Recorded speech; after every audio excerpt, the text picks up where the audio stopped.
New Waverly Bulldogs, hear us growl. Each snap, each tackle, hear the crowd howl. With grit and heart, we rise to the test. We'll show them all we got, we're the best.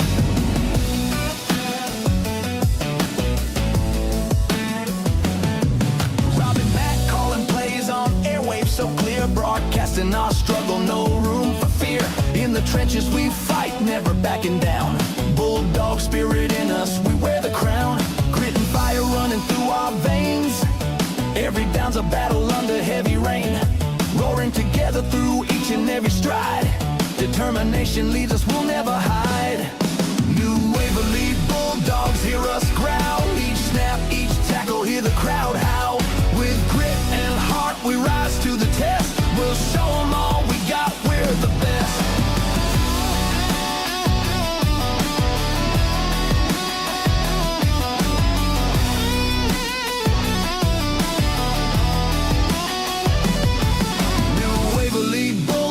Hear us growl, each snap, each tackle, hear the crowd howl. With grit and heart, we rise to the test. We'll show them all we got, we're the best.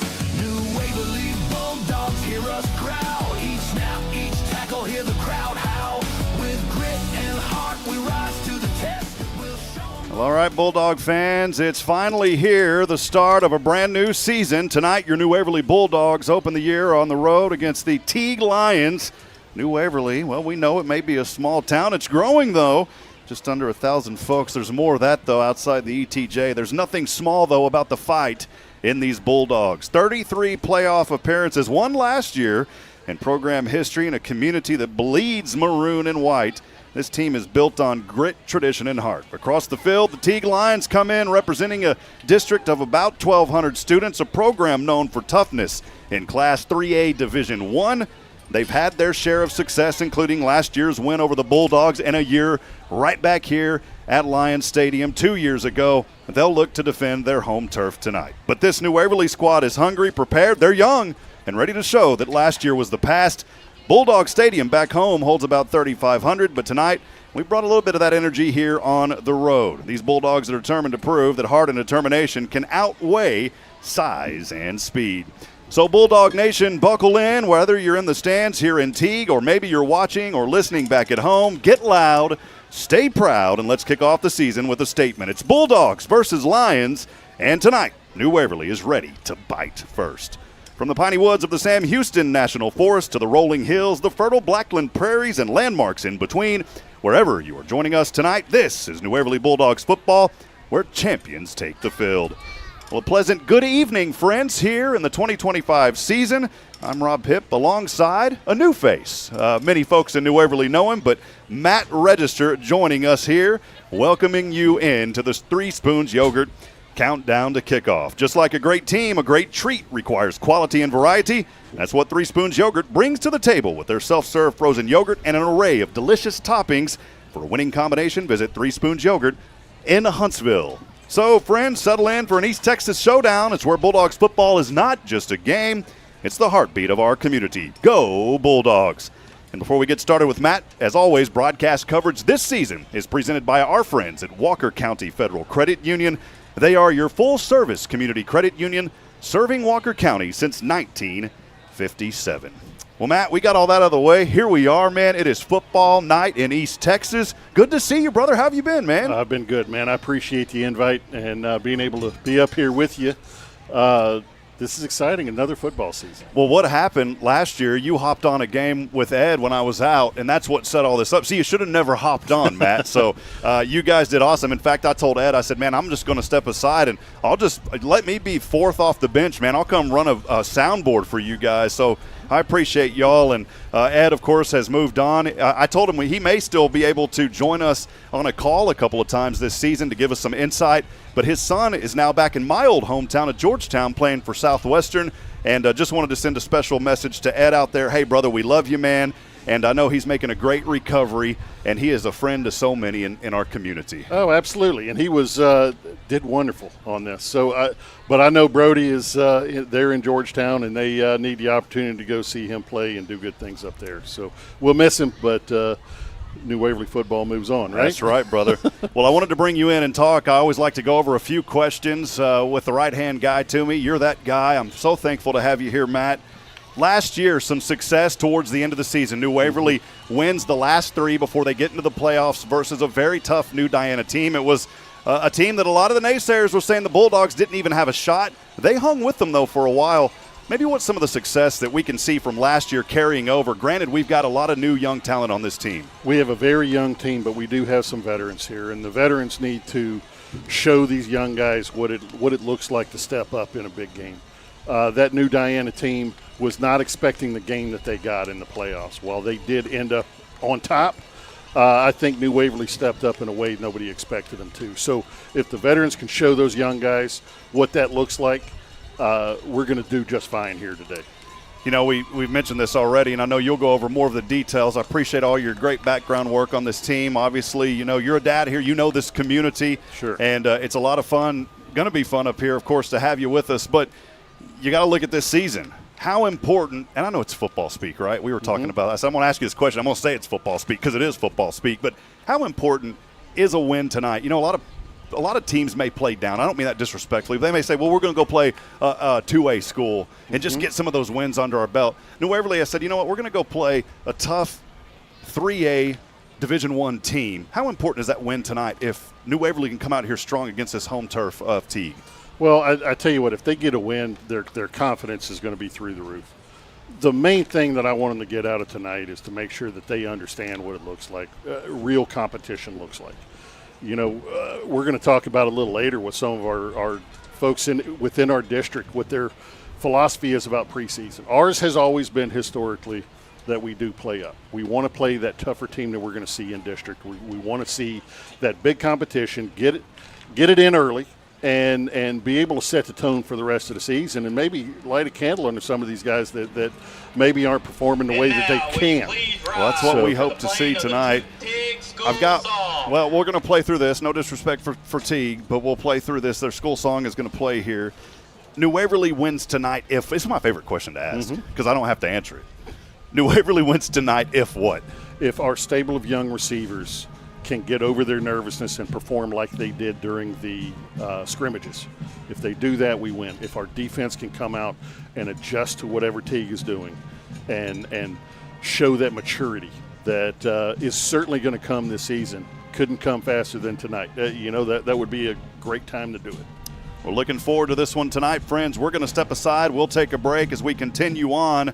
And coming up, you'll hear from Coach Schaub as we continue the Three Spoons Yogurt Countdown to Kickoff. I had a chance to sit down with Coach Schaub. We'll have that pregame with Coach Schaub brought to you by Cabins and More of Texas. Stay with us, friends. We'll be right back after this kickoff here in about 10 minutes on SHN. Stay with us, friends.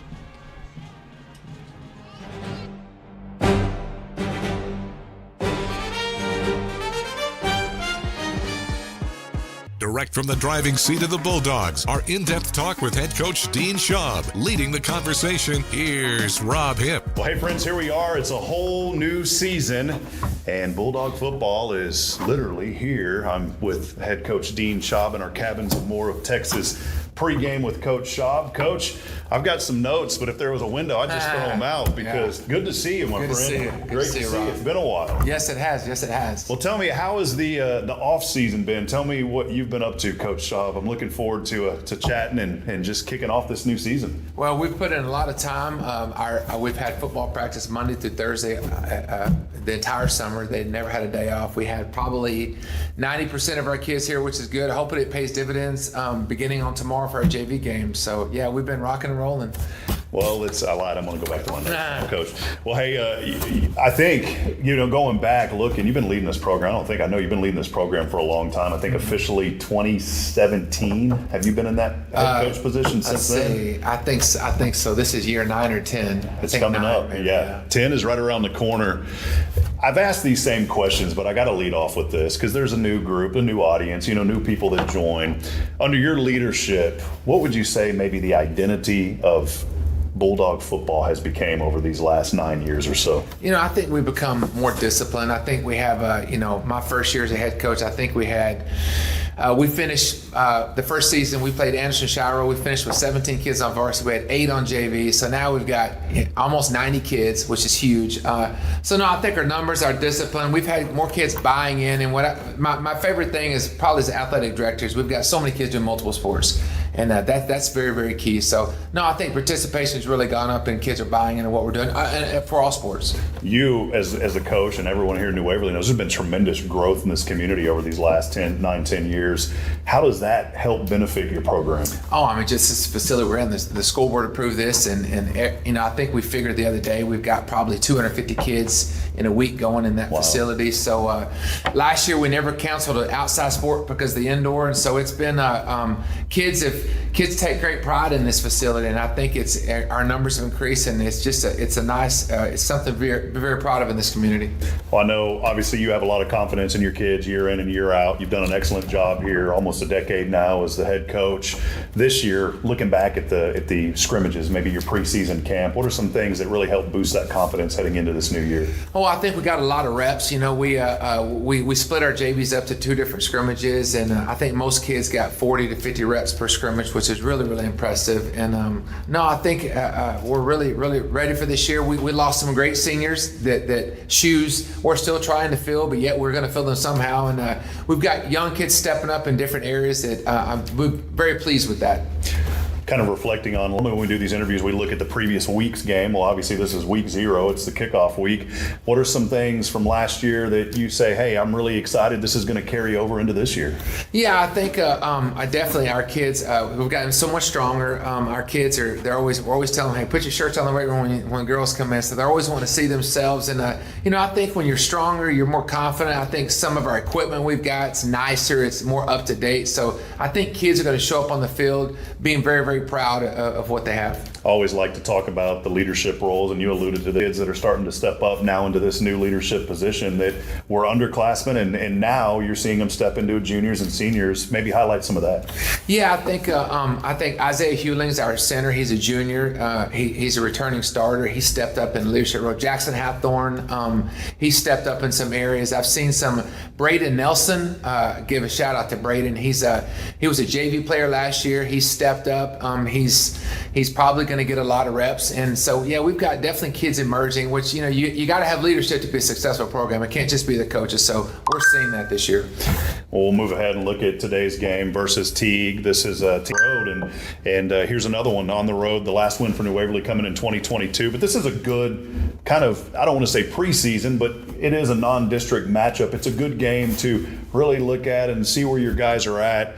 What are you expecting to go into this? Discipline, they do it well. Their running back's very, very, very good. Probably one of the top 3 or 4 we'll face all season. But no, I expect us to go there. We're going to move the football. I expect us to pass the ball. Right now our passing game's different from last year. I think we'll get more completed passes, which obviously helps with the run. So last year I think we scored 1 touchdown. This year we expect to do more than that. So we're excited. We're excited about the game plan going into Teague. I think last year too, you go back and look, New Waverly ends the regular season on 2 wins. You go up against a tough New Diana team there in the first round of the playoffs. There is a lot of confidence though with this team coming off of last year. Yeah, what we've kind of dialed back and made it pretty simple with what we're doing. Coach Goodman, our new offensive coordinator, they won a state championship in Navasota. He's very seasoned. All our kids are understanding what we're doing, and it's smash mouth football. He's not afraid to run the ball, and I love that as an offensive line guy, and we're going to pass it every now and then. So I think we're going to try to be 50-50, and we might be more run heavy, but no, our kids are super stoked. What also has been nice for this year is we don't have as many kids going both ways, so our kids will be fresh. So I always think to beat a really good team, you have to have an army of kids not going both ways. So I think we've got that this year. There'll be some of them that will, but right now things are aligning to be a positive season. Just a couple of last questions, because more pregame show here with head coach Dean Schaub. Coach, I think about what we talk about every year, and it's my favorite question to ask, only because the fans ask this question. You may have alluded to it. What are the keys to the game? I tell you what, if we can, obviously first downs, if we can stop that big running back, we will have a chance. And offensively, I'm going to roll the dice. If we can get 8 or more completions, that's going to be huge because we hadn't done that in a while. So if we can pass the ball, we can run well. We've got 2 very good running backs. If we can stop that big sucker from Teague, we'll have a chance. All right, I got to ask 2 funny questions, Coach. We got to step away maybe a little bit out of football. It's we're getting started here this year, so we can have a little bit of fun. All right. Off the field, the biggest joker on the team. Who is somebody that just keeps the light on in the locker room for your guys? Well, let's see. The biggest joker, gosh almighty. God, I don't know. There's so many of them. And sometimes they're doing push-ups because they push it to the limit. But no, our big joker, I think probably Jackson Hathorn does that a lot. He keeps a good energy. Ryzen Nunez, our quarterback, definitely. We're learning when to stop joking, but no, he keeps it light. So they both lead in the right way. There's a reason I always called him Action Jackson. Yeah, you got to exactly. get the Sean Action Jackson. He's never the last one, Coach. Well, hey, I'll switch it back. One final question. We'll go serious on this one. You think about this year's team, and this is just one of those fun questions, though, but what's one word? If you could think of one word to describe this team, what would encapsulate this team in one word? Oh, I think committed. I think they've committed all summer. We won't be perfect this year, but they're going to commit to doing what we're asking them to do. So I think commitment's a big one. I love it. Coach, if you find a perfect team, you let me know. You and I we'll take it to the bank. Heck yes, all right? we will. Yes. Well, we're excited. Coach, appreciate your time. You have been such a friend to this community, a friend you guys are doing. So thank you. Congratulations on so much success, and I'm really looking forward to this year. I really feel it's going to be a breakout year for this team, and your leadership has been solid, and we're so thankful to have you here at New Waverly, Coach. Thank you very much. All right, there he is, Head Coach Dean Schaub on our pregame with Coach Schaub is brought to you by Cabins and More of Texas. Stay with us, more to come as we are moments away from kickoff here. Well, we're not in Teague right now, but we're going to be there in a little bit. We'll catch up with you guys here in a bit. Stay locked in here on SHN. For this opportunity to come out here and put on the gifts that you have given us on display for our communities. Father, we just pray that we make all of them proud. Lord, may we play with kindness and respect for each other, Lord. No matter what happens, Father, may everything be for your glory and in your name. Father, we are so thankful for everything, and in Jesus' name we pray. Amen. Thank you. Continue to stand as we have the national anthem by your Teague Lion Band.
You've been listening to the Three Spoons Yogurt Countdown to Kickoff.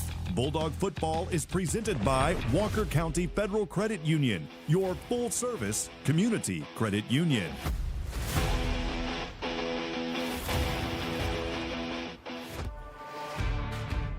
Captivating plays and crushing hits are on the menu. It's showtime on the Bulldogs Broadcast Network. Welcome to New Waverly Bulldog Football. Live from the Hit Solutions broadcast booth, here's the voice of the Bulldogs, Rob Hipp.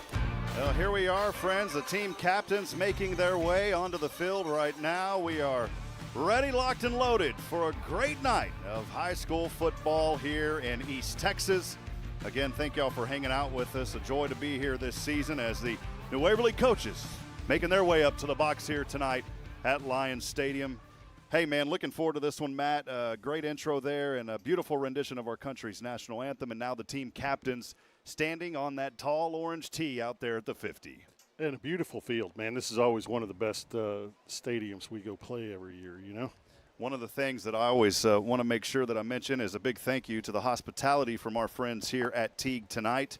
We had a lot of great folks helping us get set up, and you know, we're pretty high up here next to the press box and the little enclave, if you will, here.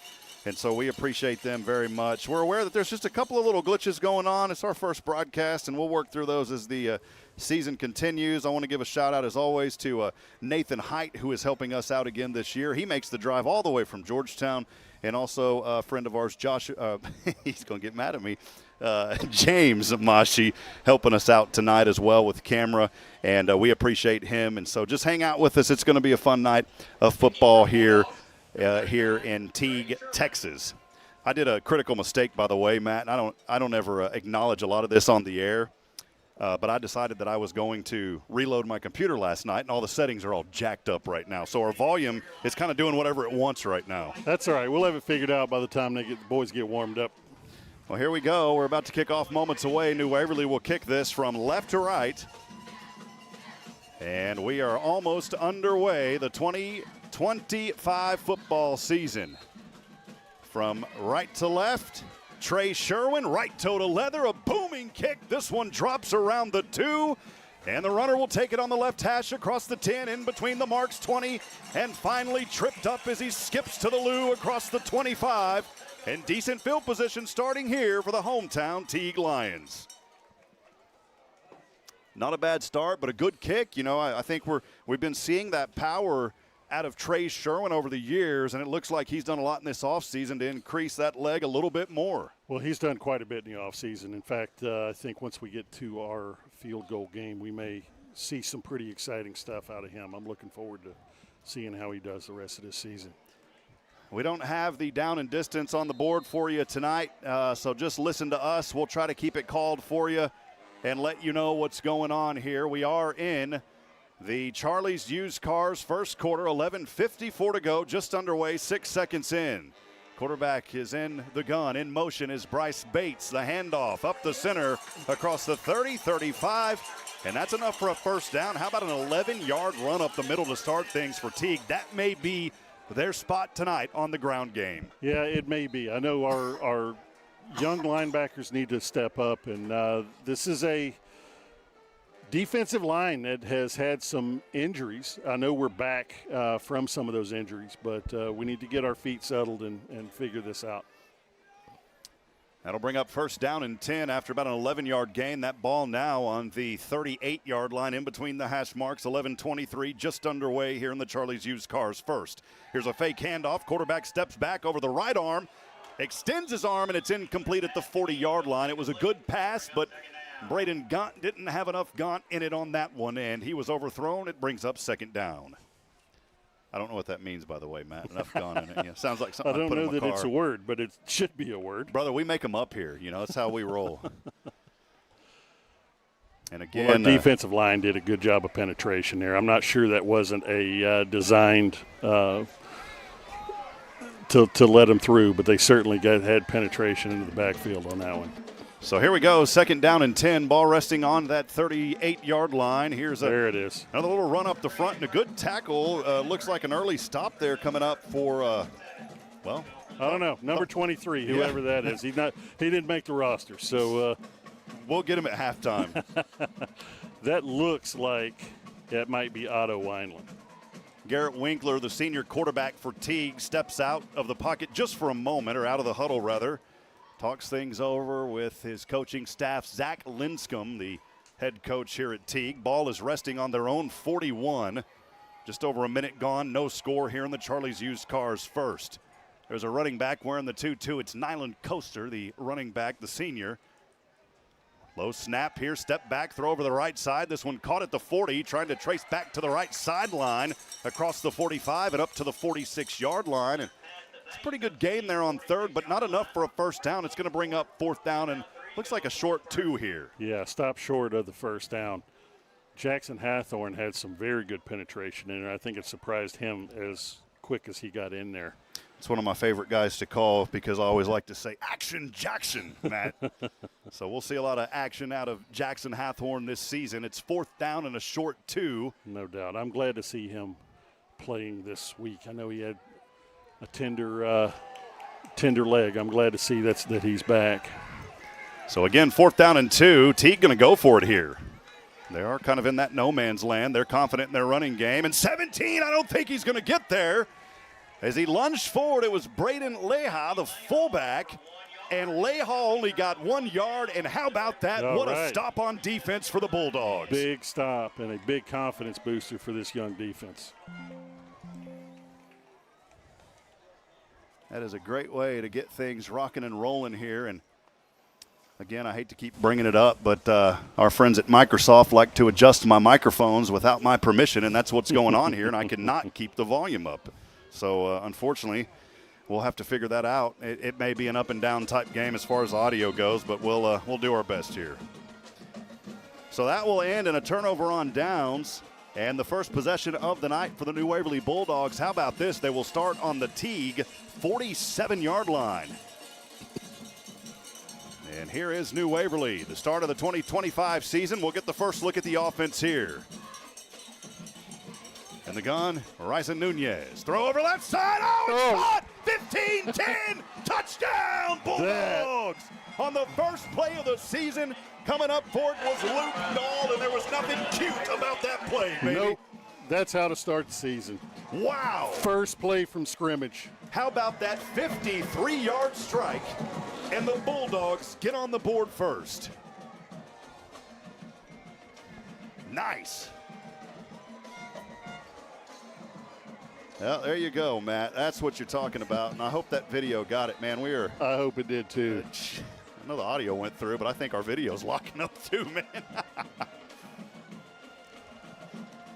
And now the extra point try here. The holder down there is Nathan Dippery. And the extra point kick try by Trey Sherwin. The snap, the hold, the kick on its way. And it is good. New Waverly strikes first. 7-0. 7-0, 9:59 to go. We'll step aside. We'll take a break. We'll try to adjust some of these volume issues, and we'll be back in a moment. It's New Waverly 7, the Lions nothing here on SHN. Stay with us.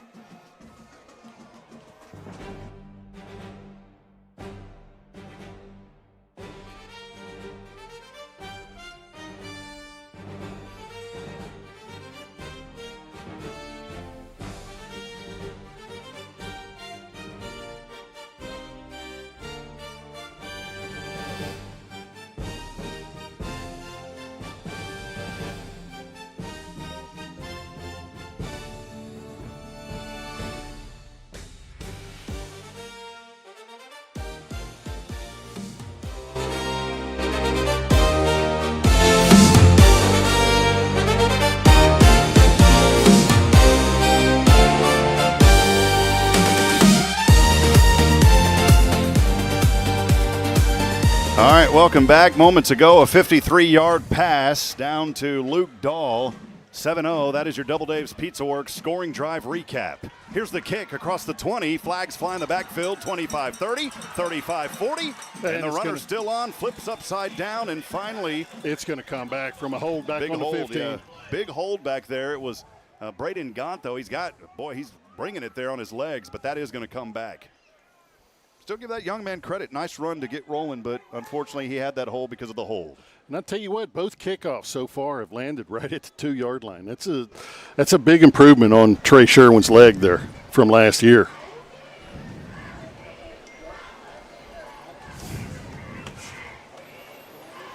All right, we'll keep it rocking and rolling here.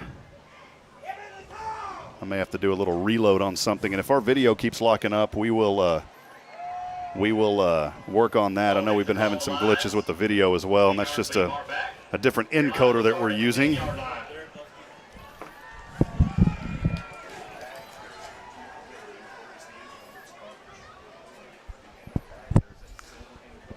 Yeah, whatever technical issues we're having, guys, we're actively working on trying to get those solved. I know some of you guys missed that touchdown.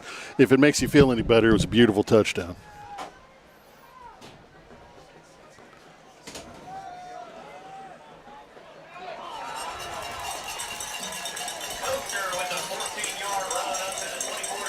And Teague still running up the middle. They like that run up the middle. They got a 14-yard gain right there. We're going to need to figure that out before the end of this game, Rob.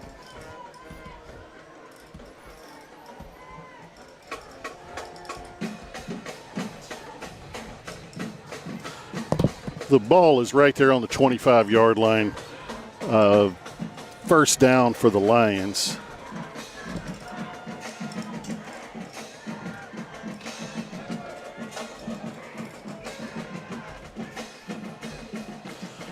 Another run right up the middle, bounce to the outside, dodges one and gets tackled right short of the 30-yard line, so about a 4.5-yard gain.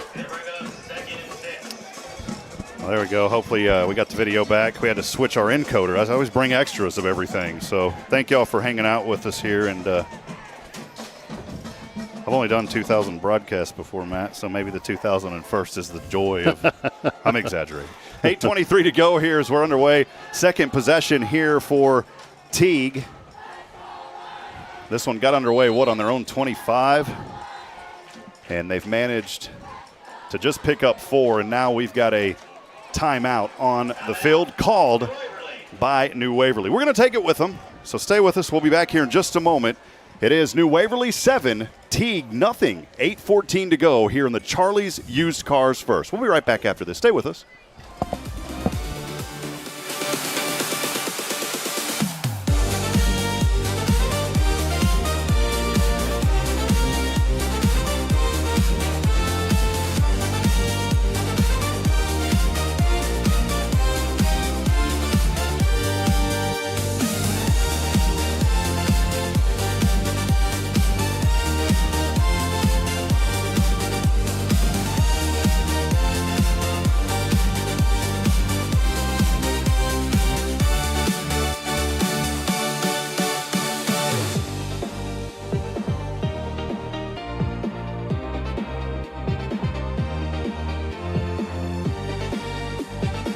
All right, friends, welcome back at it here. 8:14 to go in the Charlie's Used Cars First. Teague has it from right to left, 2nd down and 6. Teague in the orange tonight.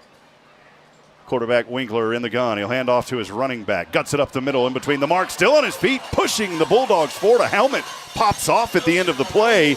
And, boy, that's about a 13-yard run up to the 38-yard line. And that young man who was running with it there for Teague, Nyland Coaster, he's going to have to come off for a play. His helmet popped off at the end, but credit that young man for the effort. I tell you what, man, that dude isn't going to be the easiest one to tackle, but we're going to have to figure something out by the end of this game, Rob. Brings up 1st down and 10. 4 minutes gone here in the first. Winkler in the gun. This time a brick wall is met.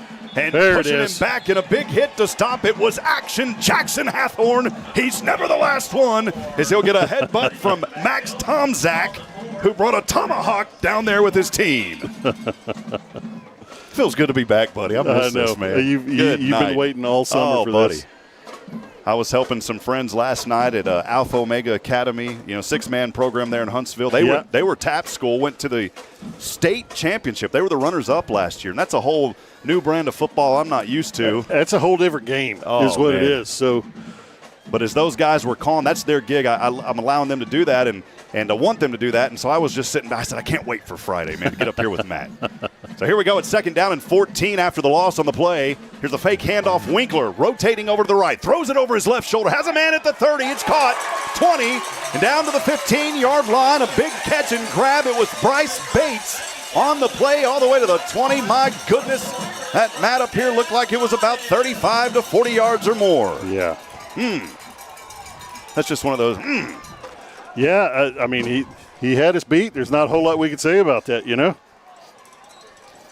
6:46 to go here in the Charlie's Used Cars First. This quarter is just churning along. And now inside the red zone at the New Waverly 15-yard line. Running back is back in there for Teague. It is Nyland Coaster wearing 22. Winkler in the gun. Handoff Coaster. Oh, there we go. There we go. He is brought down. And look who's at the bottom of that pile again. Jackson Hathorn again. You got Cedric Pulamus. You had a bunch of them on that one. I think Travia Davis, one of the Travia Davises was in there. And a loss there of about 2 or so on the play. The clock's going to continue to run. There is 6 on the game clock and 16 seconds on the play clock. They'll have plenty of time here. Winkler in the gun. One back to either side. To his left hip is Nyland Coaster. And over there to the right is Mario Cuevas. He'll hand off. No, he keeps it. 10-5, touchdown. 17 yards, made it look easy, like an easy bake oven. And they're on the board now, trailing by 1. Teague 7-6. Well, this is something like we talked about. That front 7 for New Waverly, as young as they are, there's a couple of veterans in there, but they're very, very young. They're going to need to figure this out, and this is a good game to do it. And so the extra point try here in just a few moments, as they'll have the special teams units come on here. Caden Busby.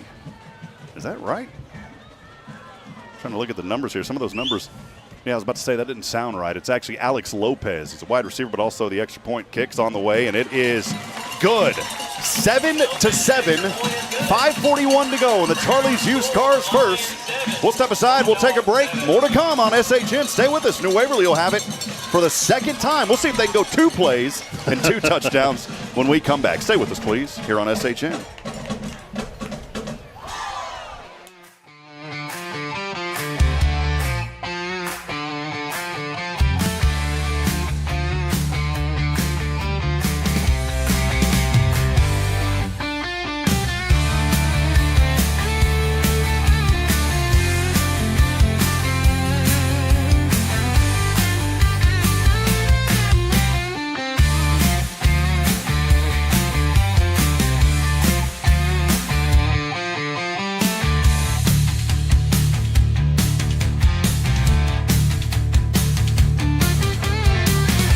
Alex Lopez set to kick this one away a few moments ago. It was a 17-yard run on the quarterback keeper by Garrett Winkler, the senior for Teague, and he tied it up.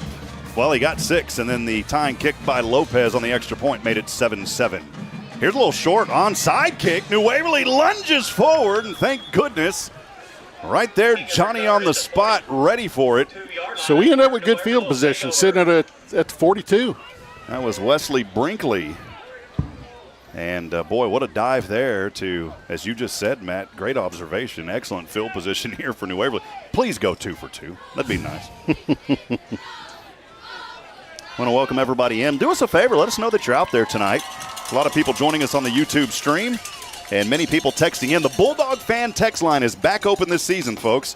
And so go ahead and text us. Let us know your name and who you're cheering on tonight. That number, 512-522-9105. Again, the Bulldog fan text line is open at 512-522-9105. We'd love to hear from you here tonight. And, hey, send Matt a nice Bulldog hello on his debut here in 2025, brother. Well, I'll tell you what, we're back to our pass formation. We like that 4-receiver set. We didn't get a lot on that. And they own 42 here. And, you know, initially it didn't look like much, but check this out, Matt. That extra little lunge may have got him about 5 yards. I think you're right. From here, it didn't look like it. It didn't look like much at all. Ball is now resting on the 47-yard line. Again, want to thank Walker County Federal Credit Union, your full-service community credit union serving Walker County since 1957. They're back with us for a second consecutive year, helping to keep these broadcasts free for New Waverly and the fans who cannot be in the stands. We want to encourage you, don't listen to us. Come and be in person as much as you can. Here's 4 wide, trips down to the right in a triangle. Here's a pass over in the flats to that right side. He'll find Nathan Dippery. The flags will fly, though, in the backfield around the 47. There may have been a hold back there, and if so, it's going to come back. Well, we got, like we talked about, we have a whole stable of young receivers out here. You got Leo Escobedo, you got Ryder Armstrong. If these guys can get their feet and catch the ball under pressure, we could have a whole lot of fun this season with this offense. It's a 10-yard holding penalty, or a hold going to move it back 10 yards, unfortunately. So now we'll take it back to the 38-yard line. That's going to bring up 2nd down and 14 for New Waverly. Remember, this drive got started at their own 42-yard line after that onside kick attempt. New Waverly has went back just a little bit. Receiver is out there now. It's Luke Dahl who had that first play touchdown grab to start this ball game. He's up top to the left, 2 down to the right. Ryzen Nunez in the gun, has a back offset to his left hip. He will hand off and immediately, not a lot there, daggered him down. The running back, Khalil Major, 5'7", 155. Oh boy, I wish I was 155. We like that off tackle to the strong side there. We just need to make sure we get those last couple of folks, and that play will be there all season. I think Khalil's one of those players. I don't remember calling his name last year. I'll tell you what, Khalil did some growing over the year. Watching him during the scrimmages, he is going to be a strong back for us this year. Leo Escobedo down to the right side, part of 2 receivers for New Waverly, 1 up top. It's a critical 3rd and 13. Nunez steps back, pump fakes, passes over right side, has a man caught. There he is. Caught at the 32-yard line, right into the hands of Nathan Dipree. It's a Bulldog first down. How about that? The first down's brought to you by McGillberry Mechanical Heating and Cooling. It's a McGillberry Mechanical Heating and Cooling Bulldogs first down. And it looks like Dipree may be down on the field, so we're going to take a little official timeout here. I want to talk a little bit about the growth of Ryzen Nunez. This is a young man that has fought through adversity and said, you know what, I'm not going to let that hold me back. And he has become a star on He's still this a sophomore. Team. Still a young guy. And you're right. And just think about his growth and all the work that he has been able to do. We saw him last year come in big plays, and his confidence is only going to continue to get better. He's part of that young core that I think is already a major leader on this team, Matt. Well, and I tell you what, last year we kind of threw him to the wolves, right? This is a young freshman, came in just in time for the playoffs, their last regular season game, and then the playoffs. And you're asking a lot of a young man right there, you know? And I can say at this point, man, he has stepped up and is doing the job for sure. Dipree walking off on his own, wearing those neon green gloves. Easy to spot him out there. The training staff, Erica, she does a great job. And she has an intern working with her this year from Sam Houston State University. I forgot his name. I should have wrote it down. I don't think I've met him. Great young man. But Miss Erica is a rock star, so she's a great thing to have in our program here. A little bit of sunshine on the Lions end zone. That is where New Waverly is trying to get to with 3:34 to go here in the Charlie's Used Cars First. It's 7-7. And first down and 10. Nunez. A little pitch over the left side, and the turf slipped. monster got him. Still may be wet out Had there. a hole. Khalil Major slip. There was some rain here earlier. It made it a very humid evening. And I don't think with the turf, I'm not sure the field is that wet and slippery. I think maybe it's just early in the season and getting his feet about him, you know? Well, maybe because he's running so fast on those cleats, he's already burned through them. Yeah, and that's possible. Now you just got the slippery shoes, you know? Yeah, he had a hole. He planted that foot, and that foot slipped right out from under him. Ball is resting on the 35, a 4-yard loss, 2nd and 14, 2:47 to go here in the Charlie's Used Cars First. 2 receivers to either side. Man in motion from left to right is Carlos Taylor. They're going to whistle this one dead before it gets started, as I believe it's on us. Or delay a game. I didn't even catch the clock. I can't even see the clock from where I am. So, by the way, Matt Register was in Yellow Jacket country earlier, and I'm not talking about any school mascot. There was about 50 of them over here. Nathan, thank the good Lord, spotted them, and the fine folks here at Teague said, we don't want anybody getting stung, so we blew them out for you, Matt. I appreciate that. I'm not a quiet guy. I would have stirred them up for sure. 2nd and 19. Here's a handoff. Tracing back to the left side. There he is. Ping pong. Travia Davis the there third. He is. Number 10, Davis the third. How about it for TD3 to the 25-yard line? A healthy gain on 2nd and long now brings up 3rd down and a manageable 4. Yeah, Travia Davis. He's hard to tackle, man. I know it's early in the season, Matt, but there's just a different energy right now on the field that I'm seeing out of these young men. Sure. 3rd and 4.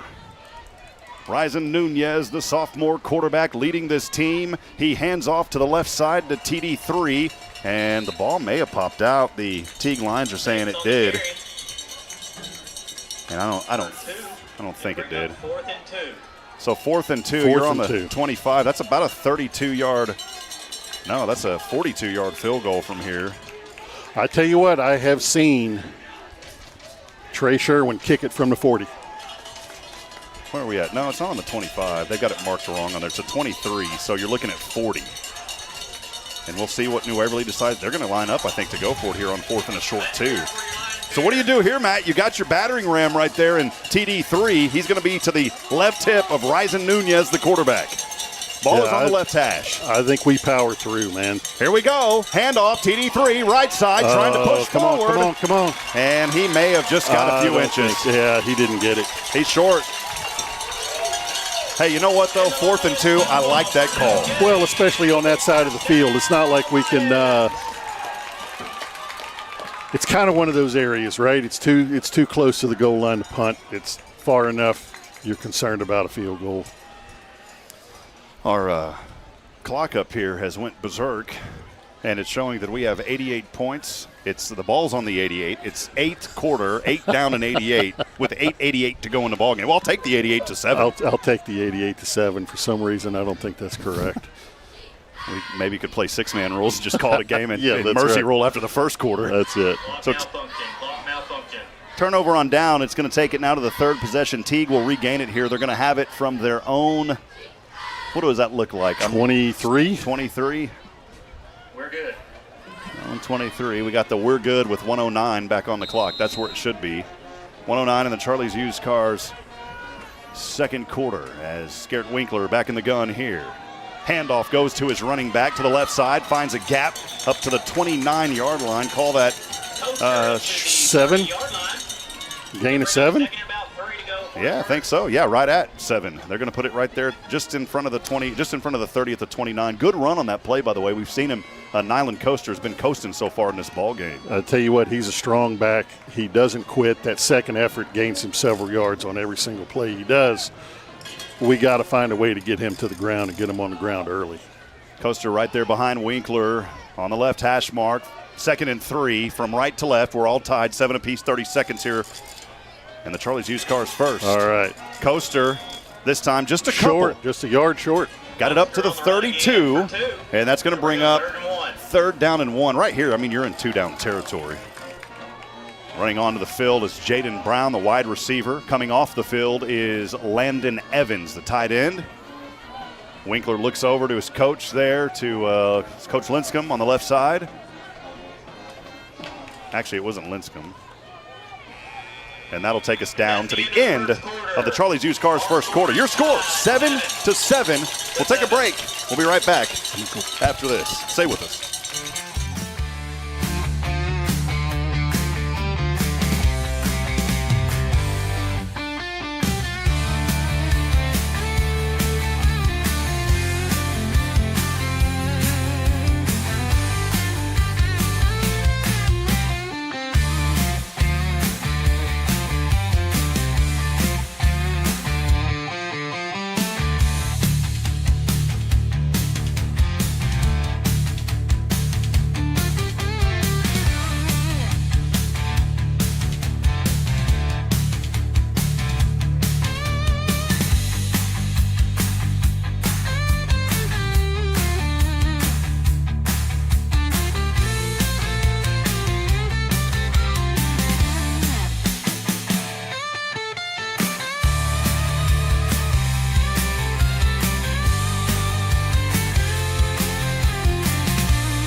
All right, friends, back at it as we get started here in the Slot Construction second quarter. 12 on the board. Teague has it, a drive that started on their own 23, and they will switch directions now and go from left to right. They were going from right to left. And I'm trying to look. I didn't set it up for the folks out there. The wind, not much on. There's a little bit of a rainbow out as we look over to our, where are we at? To our east. A little bit of a rainbow in the sky behind us. That would be northeast, yeah. Northeast, yeah. Here's a handoff. Over we the got coast. to get him. 40, 45, 50, powering his way through 3 Bulldogs, and he's finally brought down in Bulldog territory near the 45-yard line. Boy, he stood up everyone. I'll tell you what, like it takes more than one of us to tackle him. We just got to make sure more than one of us are on him. My goodness. That kid is running, man. Second quarter. We're in the second quarter, the Slot Construction second quarter. 7-7 your score. First down as Teague moves into Bulldog territory on the 46-yard line.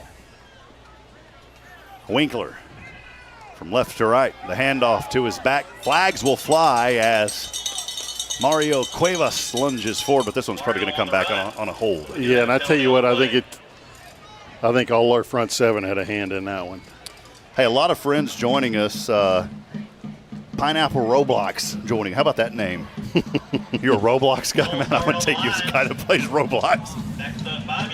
You can text us in, by the way. Let us know that you're out there tonight. The Bulldog fan text line is open at 512-522-9105. Again, that number 512-522-9105. Join us on YouTube. We'd love to hear from you, too, as well. Appreciate Ty Smithers cheering on New Waverly. How about Lavina Kane watching from New Waverly?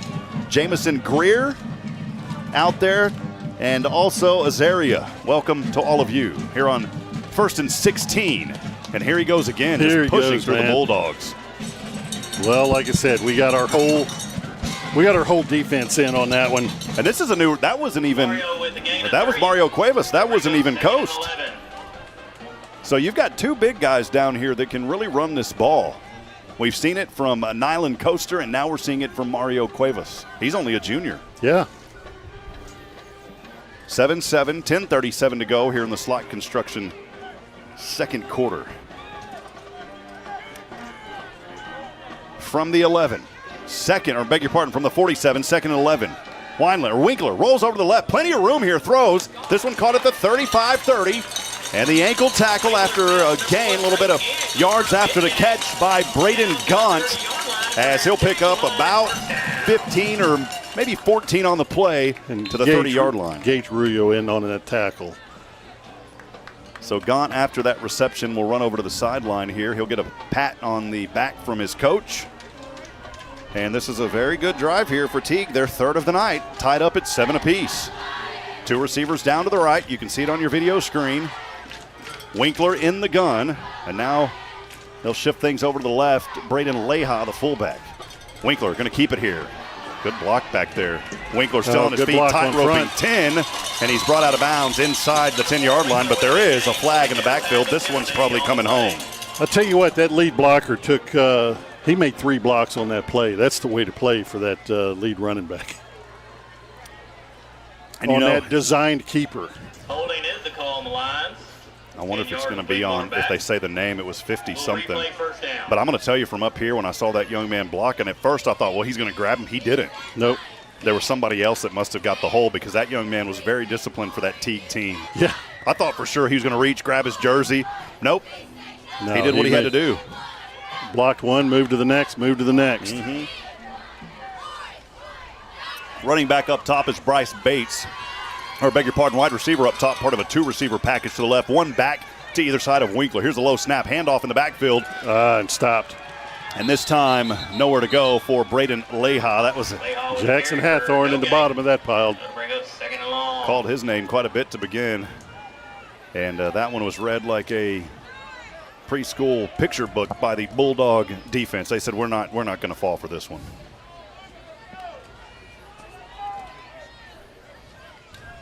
All right. Hey, just got word. You remember I called you and I asked you, is something still happening? Remember I asked you, I said, there's something that goes on after the games. Is he still going to be here? the man, the myth, the legend, Kevin Edney. Kevin Edney is going to be Is here. in the house. The Edney Burgers are back, baby. That's awesome. We love you, Kevin. Thank you, my friend. Kevin is a good guy. He doesn't even have a kid playing. Oh, there it is. Intercepted. It's there it grabbed is. here by Travia Davis III.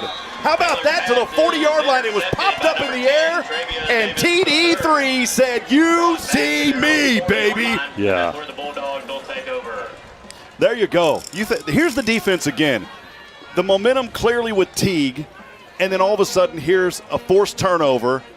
What a heads-up play. Not only just bobbing that ball up in the air, popping it in the air, but then Travia Davis III, the recognition of that, Matt, able to bring it in and give that right back to his offense. Well, it was a heads-up play that certainly is going to change the momentum of this game. Take the wind out of their sails a little bit, give it to ours. Let's see what we can do with it. Third possession for New Waverly. This one will start on their own 40. We are tied at 7 apiece here in the slot construction second quarter. I want to give James Mashi a shout out too. He's helping us with the camera tonight. Coming in with 4 receivers. 3 of those up top, and a late run into the field here for New Waverly is Travia Davis II. And this one's going to go down to 0. Did they get the timeout in time? They did. Bulldogs. Coach Schaub was pointing and said, "Hey guys," and there goes the yellow jacket crawling up my arm.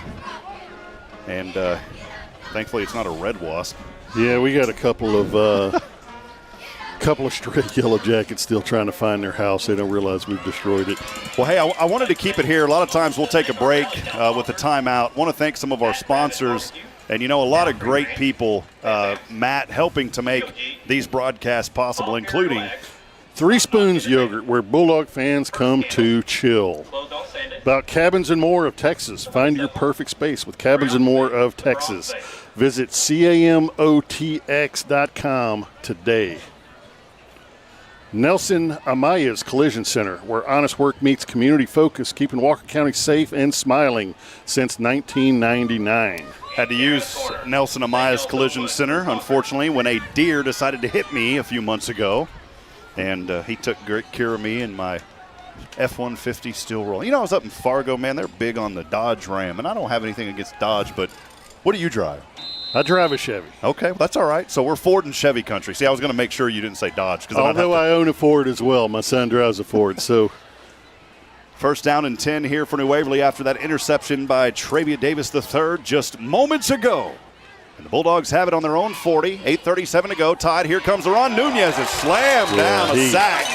He is drilled. Somebody was looking to strike oil, and they found it down there. It was Blake Maggard. He did his own little fracking and slammed Nunez down. Well, coming from that blind side, coming from that weak side, he had a straight shot in. Nobody picked him up. We're going to have to find an answer to that because anybody who sees this film is going to do that every single game.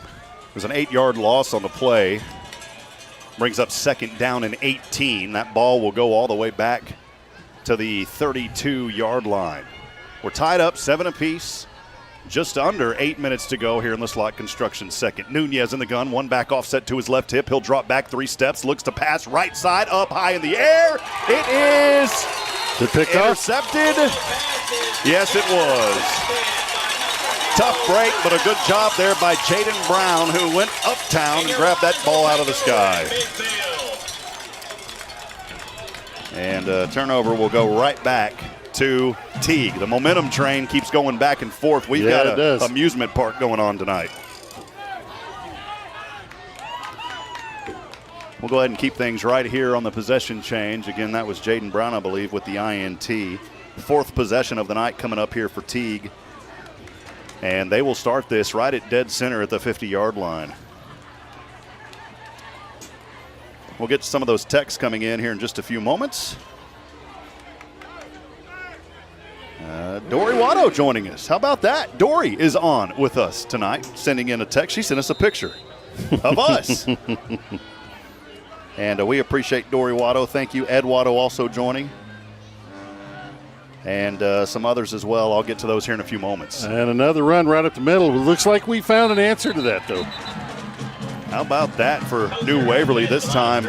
That's going to be no gain. Otto Wineland was the young man. He's the 23 that we were looking for earlier. And Otto Wineland made a statement right there. You know, these are a new group of kids. I don't know these group of kids by their walk as well as I did last year. But, yeah, I suspected that was Otto wearing the 23 instead of the 58, and that's we confirmed that. Nathan Dippery's sister, Laura, watching from Connecticut, texting in on the Bulldog fan text line. Hello this evening to Laura. It's 2nd down and 10. The ball will go back to the original line as there was no loss on the play. Here's a pass in the flat over to the right side. Plenty of room across the 50, 45, down around the 43-yard line. So a gain here of about 7 or so. That one went right into the hands of Jaden Brown. Yeah, a lot of east-west movement, not a lot of north-south. So while that did gain him about 7, certainly could have been worse. Yeah.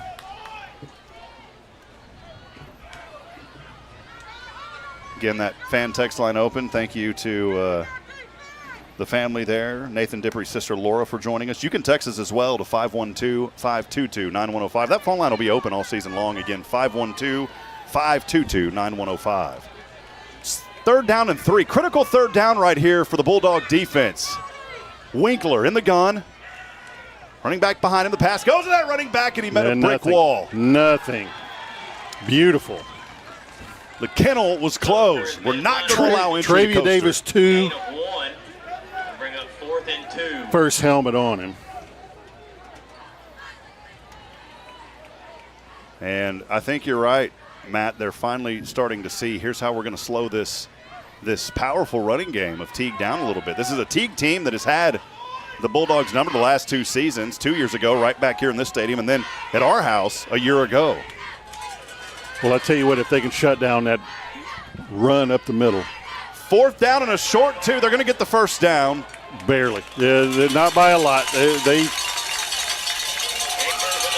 A second lunge by Trip Egbert, who is listed as a quarterback and a linebacker, the junior. And you were right at first, it wasn't much. And then he had an extra little oomph there before his knee hit the ground, got it all the way up to the 37-yard line on that right hash. Yeah.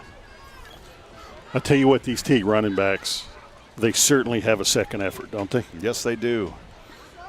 The legs continue to churn after the play, and coaches teach that don't stop churning until you hit the ground. Up top to the left, it's Braden Gaunt in motion from right to left, Cade Cormos. Here's a pass. It's too low, and it's incomplete to Gaunt. Incomplete around the original line of scrimmage at the 37. It'll bring up 2nd and a long 10. I'll tell you what, they blitzed Max Tomczak on that, and he was close. Another half a second, he'd have gotten a sack. Hey, Jared Hathorn joining us as well. Texas Signature Roofing, supporting Jackson Hathorn and the New Waverly Bulldogs. We appreciate the Hathorn family and our good friend Jared there from Texas Signature Roofing. They have came back on again as our Bulldogs Red Zone sponsor again this season. They offer exceptional roofing solutions and services that meet a commitment to community values. A great organization, a great family. 2nd down and 10 here. Keeper by Winkler. The tackle's missed. Still chasing. Oh, there he is. Slammed down to the ground. Little bam, bam by Kenton Reese. How about that for some Reese's Pieces? Bring up 3rd and 12. Nice open field tackle by Kenton. Yeah, that's going to be a loss back. 3rd down and 12 now. Ball is resting at the 39-yard line. It's my favorite candy. Well, the peanut butter cups are my favorite candy. You got a preference of candy, Matt? I'm not sure that I do. I tend to like all of them. I'll bring you some Reese's Pieces. Go back and watch that play. That'll be your candy. Yeah, there you go. 3rd down and 12 here. Here we go. 2 receivers down to the right, 1 up top to the left. Man in motion is Jaden Brown from that left to right. And we're going to have a whistle here and a timeout called by Lions. Teague. That'll be their first. They've got 2 remaining, 1 timeout remaining for New Waverly. It's 4:07 to go. We're still tied here, 7 apiece in the slot construction 2nd quarter. We'll take a much-needed break. We'll be right back. Stay with us. Bulldog football continues on the Bulldog Broadcast Network.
All right, friends, back at it as we continue on. 4:07 to go. We're tied 7 apiece. Here's 3rd down and 12. A critical 3rd down here for the Bulldog defense as they show pressure up front.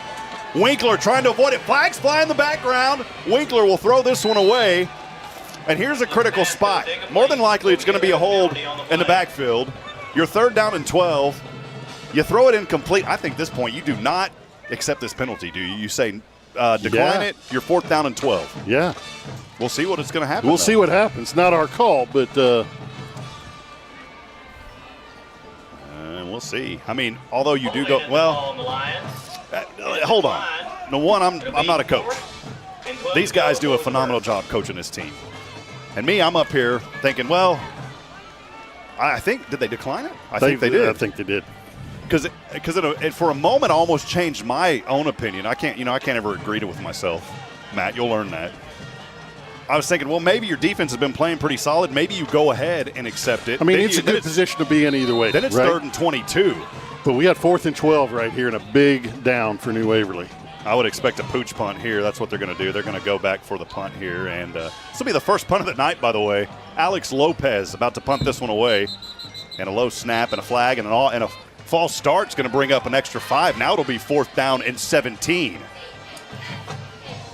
Oh, there you go. Who cares? See, you decline it, and you get the false start, so you just get some anyways. And the momentum shifts yet again. They knew. Coach Schaub knew this. He can see a play into the future. He knew this. We got some great guys out there.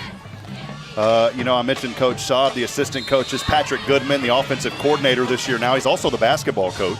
Chad Miller, the defensive coordinator. We'll get to some of those other guys as well. There's a whole supporting cast that does great work for this team. Here's the punt off the right toe.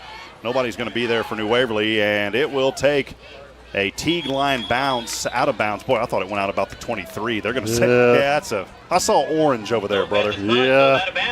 They're going to call it a 15. Yeah. The Bulldogs will take over. I guess in this game, when they call it, you have to answer the phone. You can't throw it to spam and reject it. I'll tell you what, I can't see the clock. When I lean over and watch the clock, I can't believe we're to 3 minutes and 48 seconds left in the half.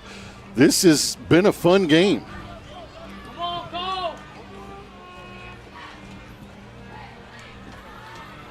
7-7 the score, 3:48 to go here in the slot construction 2nd quarter. So a punt. That was the first one of the night, by the way. And now New Waverly will take this from right to left. They will start on their own 20-yard line. From right to left.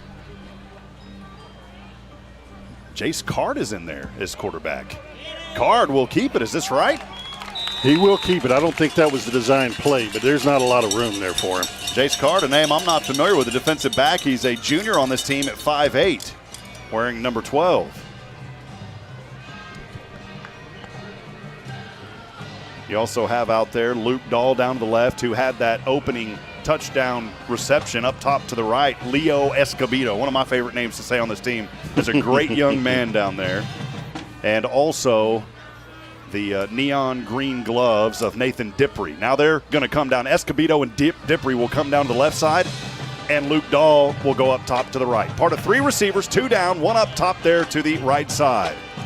Card, hard count, drops back 3 steps, shuffles his feet, throws right side, caught out of bounds at the 23-yard line. It was about a strike. 6-yard gain, 7-yard gain. It was a strike and a dagger to Leo Escobedo, baby. I'm going to Escobedo that here in a little bit. Keep that going. People, they come up with verbs like you Google this, you Google that. You got to come up with a verb somehow. One day they're going to be saying, man, I Escobedo'd that. Leo's a good kid. His dad's named Leo, too. So how cool is that, man? I want to do that. My wife said, well, you can't name our son after you yet. I haven't earned that yet. So maybe she wants more children. I'm 42 in April, so questionable. Love you, sweetheart. 22-yard line on the left side. Just because you can doesn't mean you should, right? That's right.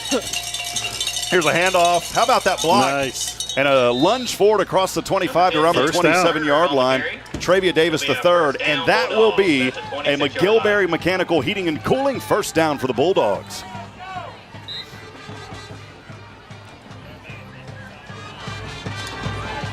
I tell you what, TD3 is hard to tackle.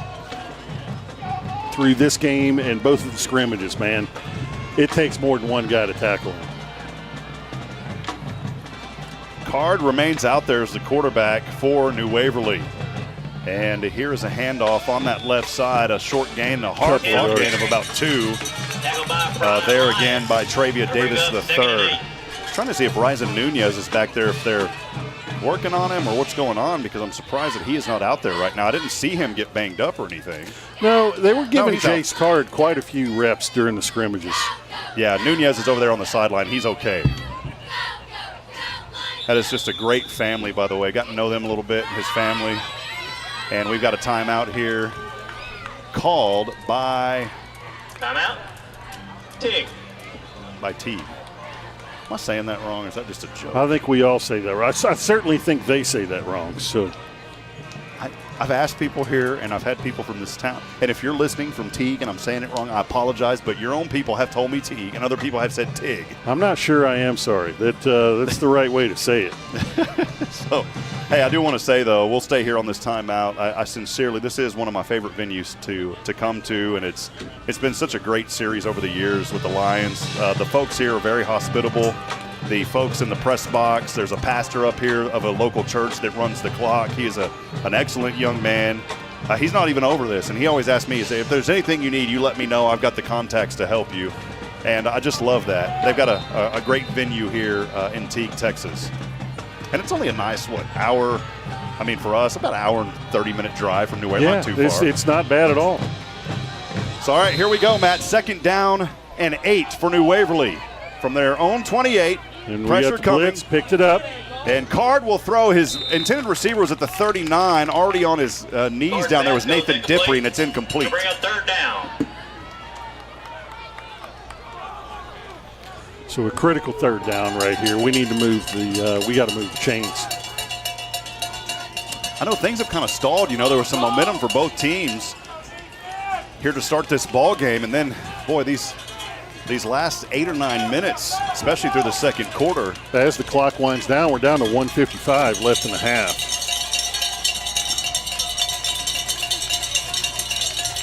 So here we go. It's 3rd down and 8. The fans are ringing the bells here in Teague. We're on the home side tonight. Card will step back. Good protection.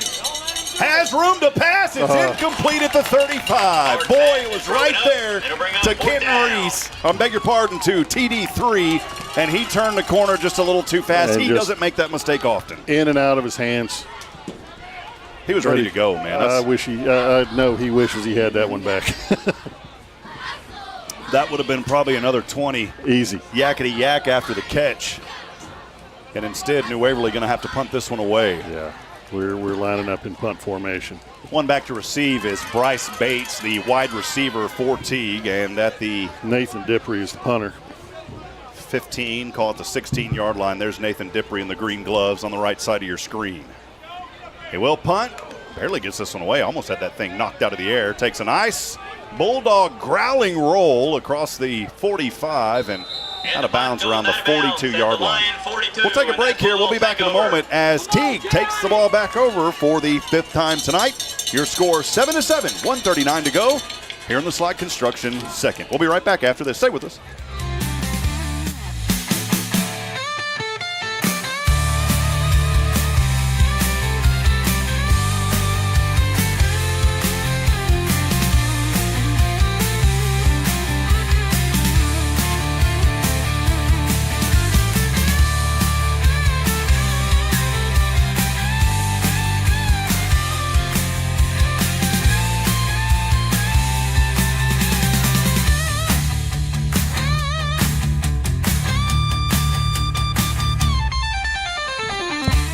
We're back at it here after the punt moments ago. Now both teams have punted back-to-back in the 5th possession here for Teague. They will start this on their own 42-yard line, moving from left to right. As Winkler, the quarterback, rolls to the right hash mark, throws over his right shoulder. It's intercepted for the 2nd time tonight. Travia Davis III, his helmet pops off. But he gets it right back. That's a Teague helmet popped off. Intercepted by number 10.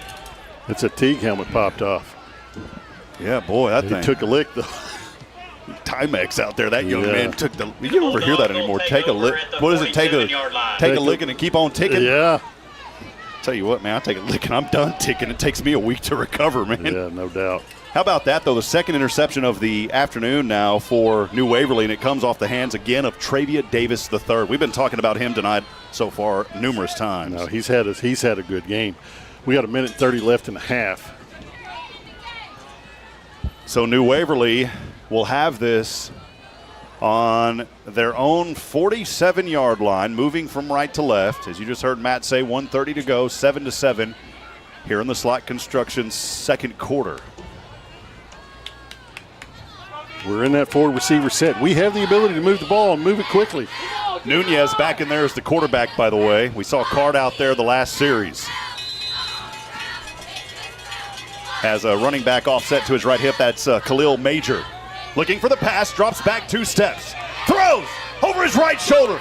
It's one-on-one. Up and incomplete. Good coverage down there on the play by Bryce Bates, the intended receiver for New Waverly. Leo Escobedo.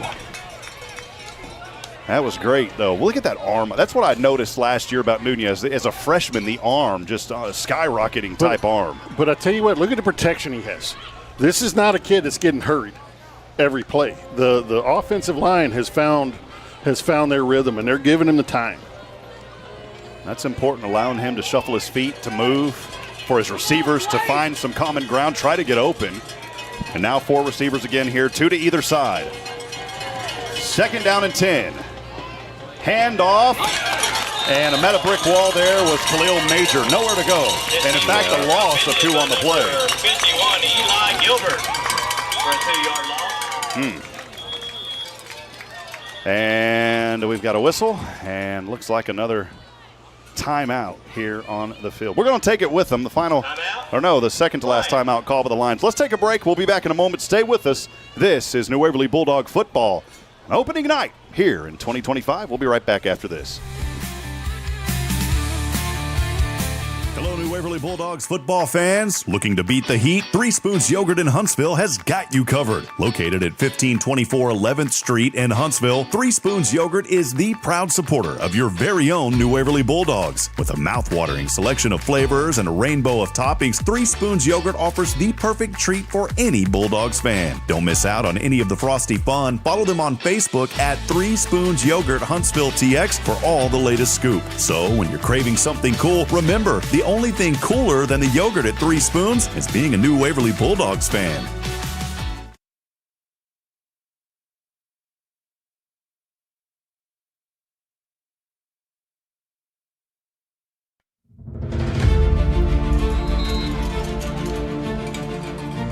Back at it here, 3rd down and 12 for New Waverly. Pressure coming on the blitz. Nunez rolls, throws over his right side. And the catch is made there by Ryder Armstrong, if I got that correct. Kind of hard to see from up here to the 49. Ryder, maybe his first reception of the day. That he's one of the young, stable of little receivers that we have that, man, we can throw to any of them.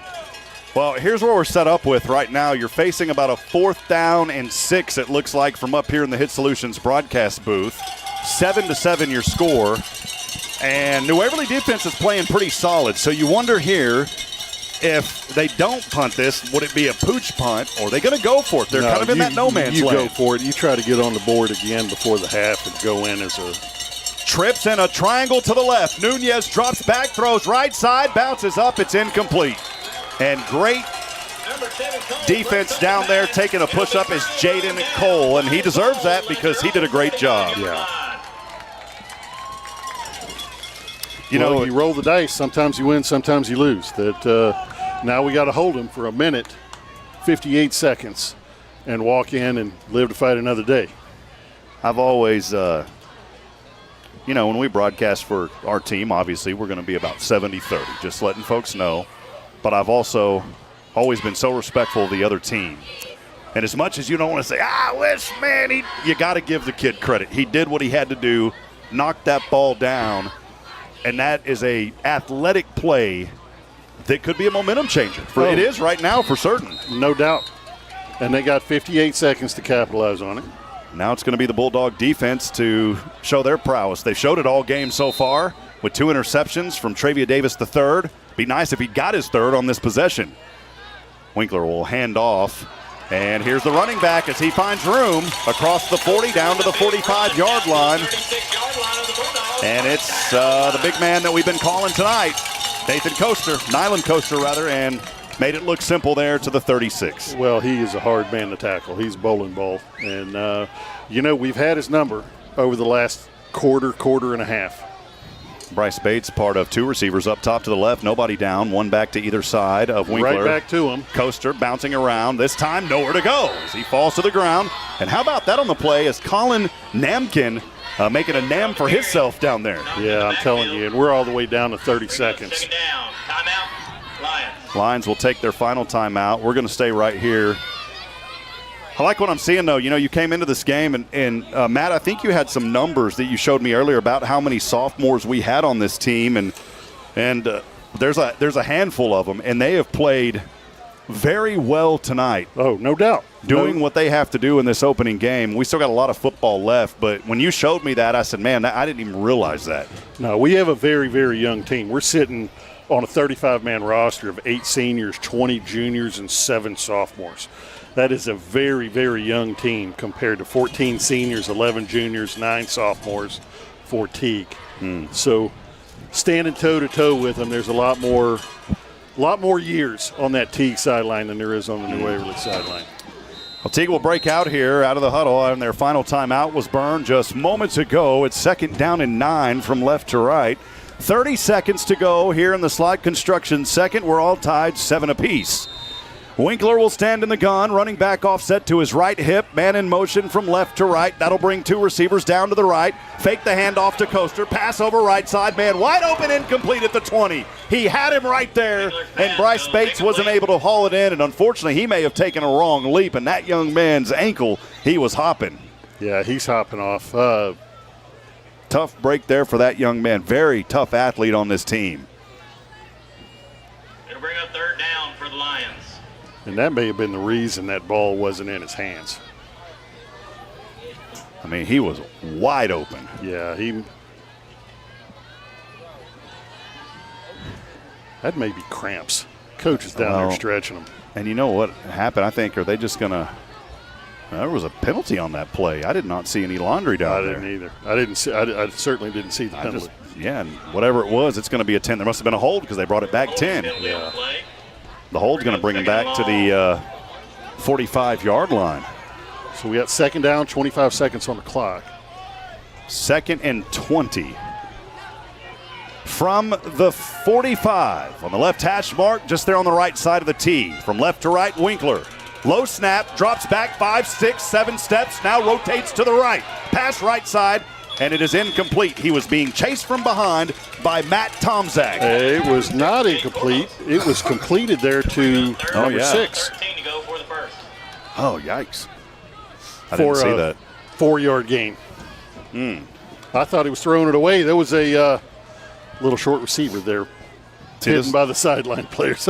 See, that kind of botched play calling is why I came back from Fargo to East Texas. No, that was my decision, but I wanted to be close to family, man. I wanted to be back over here with you guys. I understand. I can see why you would want to do that. 3rd down and 14. That's a little bit more than they got to go here for Teague from their own 40. Winkler drops back, pressure there, throws over. This one intercepted again. Here come the Bulldogs. 40, 45, 50. Oh, Mama's Dippery turns on the gas, and he's out of bounds at the 28-yard line. It's the 7 third seconds INT on the board of the night.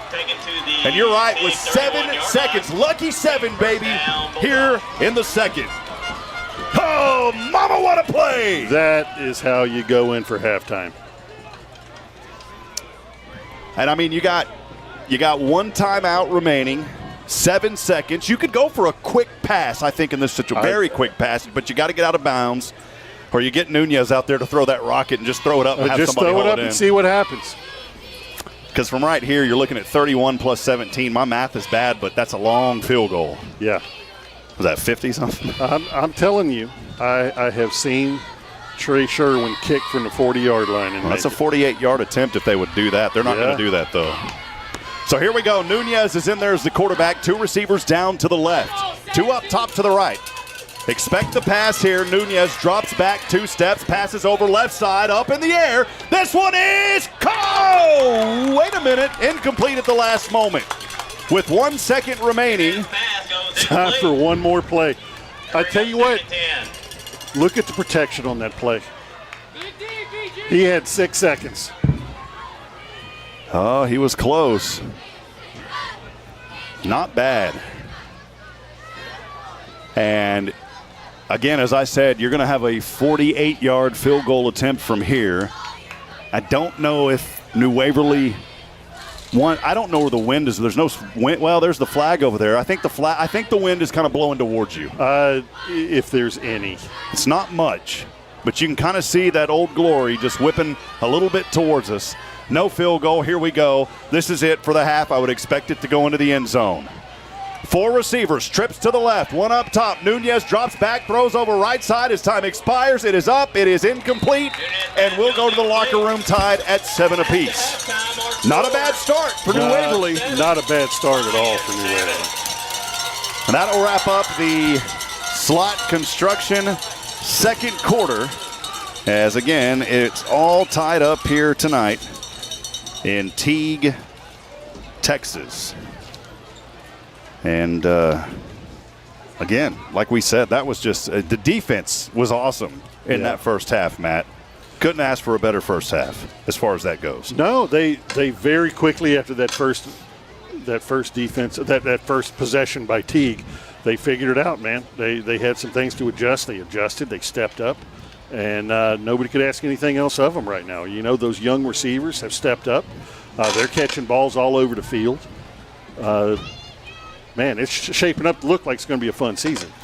Well, we'll step aside. We'll take a brief break. Coming up, it's the Nelson Amaya's Collision Center halftime show, 7-7, as we're at halftime here tonight in Teague, Texas. We'll be back in a moment. Stay with us. This is New Waverly Bulldog football on SHN.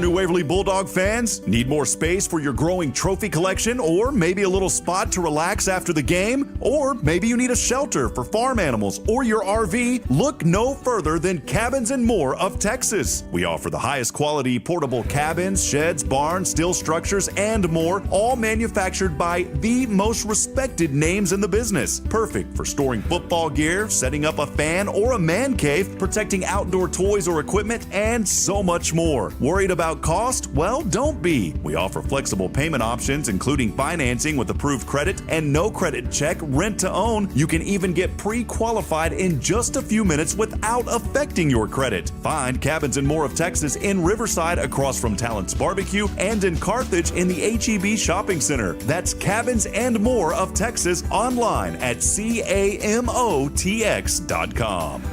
Howdy, New Waverly fans. Are you ready for some Bulldog football? Robert Lindeman here with Hit Solutions Realty. Dreaming of a place that feels unmistakably yours? At Hit Solutions Realty, we bring you home. Our mission, to guide you every step of the way, ensuring you find that perfect piece of property that whispers, welcome home, every time you step in. Whether you're diving into the market to buy or ready to pass on your cherished space, our expert team stands by your side, turning the process into a seamless journey. So, ready to make a move? Contact Hit Solutions Realty. Let's get the ball rolling and bring you closer to your dream home. At Hit Solutions, we recognize that every star should have its time to shine. In that spirit, Hit Solutions Realty is thrilled to back New Waverly football, wishing them a season as bright as the stars.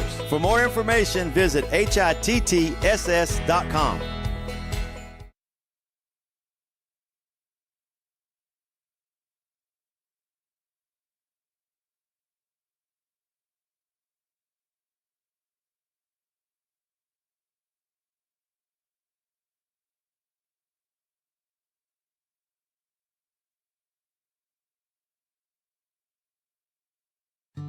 Looking for a car you can trust? Come on down to Charlie's Used Cars in Huntsville. We're not just another dealership, we're a family. For 50 golden years, we've been serving your community with quality pre-owned vehicles and unbeatable customer service. At Charlie's, you're not just buying a car, you're joining a legacy. Visit our virtual showroom to explore our vast inventory, each car complete with detailed information and pictures. Got questions? Our professional sales staff is here to guide you in every step of the way because your satisfaction is our mission. Discover why at Charlie's Used Cars, it's not just a deal, it's a relationship. Visit us online at charliesusedcarstx.com.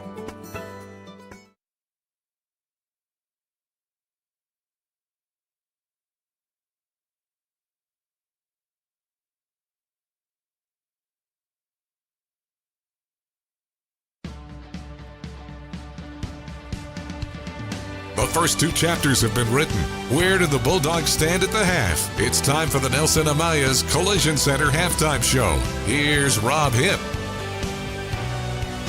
All right, friends, welcome into the Nelson Amaya's Collision Center halftime show. Rob Hipp alongside Matt Register, and overall a good start here for New Waverly. They got out of the gates early. That opening drive, a touchdown pass, started back there for New Waverly, went right into the hands of Luke Dahl, and as I said, there was nothing cute about that play. He just made it happen, and you got to give credit to these New Waverly Bulldogs.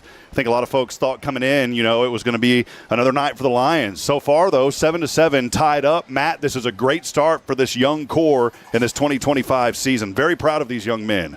I'll tell you what, they've stepped up. Everything we talked about at the beginning of the game that they were going to need to do to be successful today, they have done. The defense made adjustments. The young receiver core has stepped up, catching passes all over the field. This is exactly what you want to see if you're a coach. They got some adjustments to make, but they're sitting in a really nice spot against a much bigger, very strong team. Both teams touching the ball at least 5 times. Teague got New Waverly got an extra touch. I think actually both teams got it 6 times in that first half of play.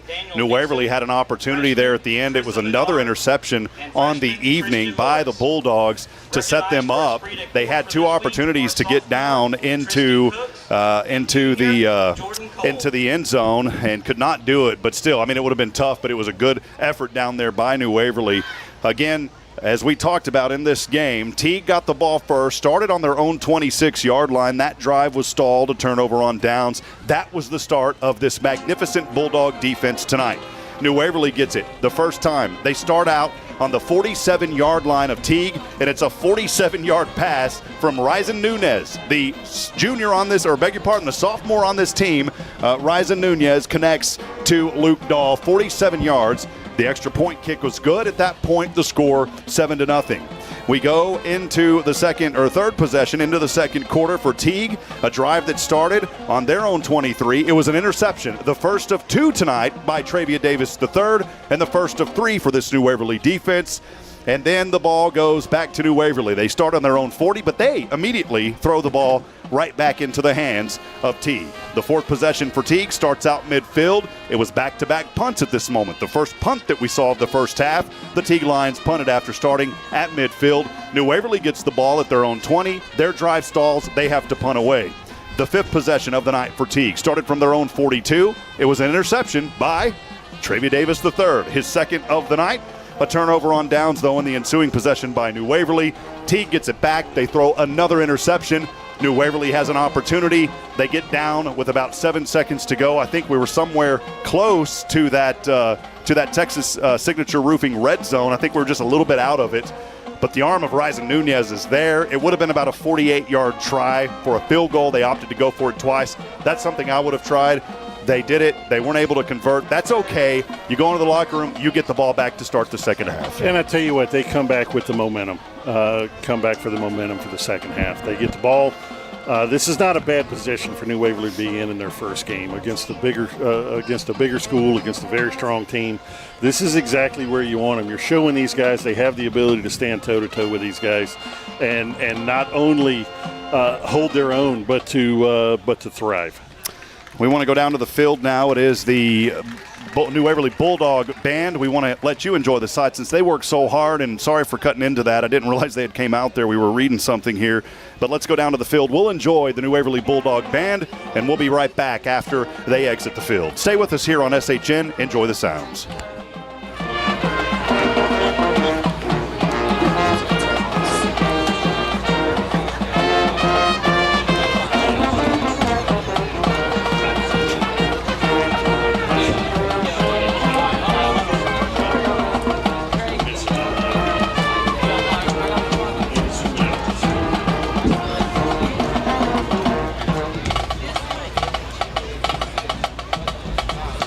There you go. Perfect.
there, New Waverly Bulldog fans. Need more space for your growing trophy collection, or maybe a little spot to relax after the game? Or maybe you need a shelter for farm animals or your RV? Look no further than Cabins and More of Texas. We offer the highest quality portable cabins, sheds, barns, steel structures, and more, all manufactured by the most respected names in the business. Perfect for storing football gear, setting up a fan or a man cave, protecting outdoor toys or equipment, and so much more. Worried about cost? Well, don't be. We offer flexible payment options, including financing with approved credit and no credit check, rent to own. You can even get pre-qualified in just a few minutes without affecting your credit. Find Cabins and More of Texas in Riverside across from Talent's Barbecue and in Carthage in the HEB Shopping Center. That's Cabins and More of Texas online at CAMOTX.com.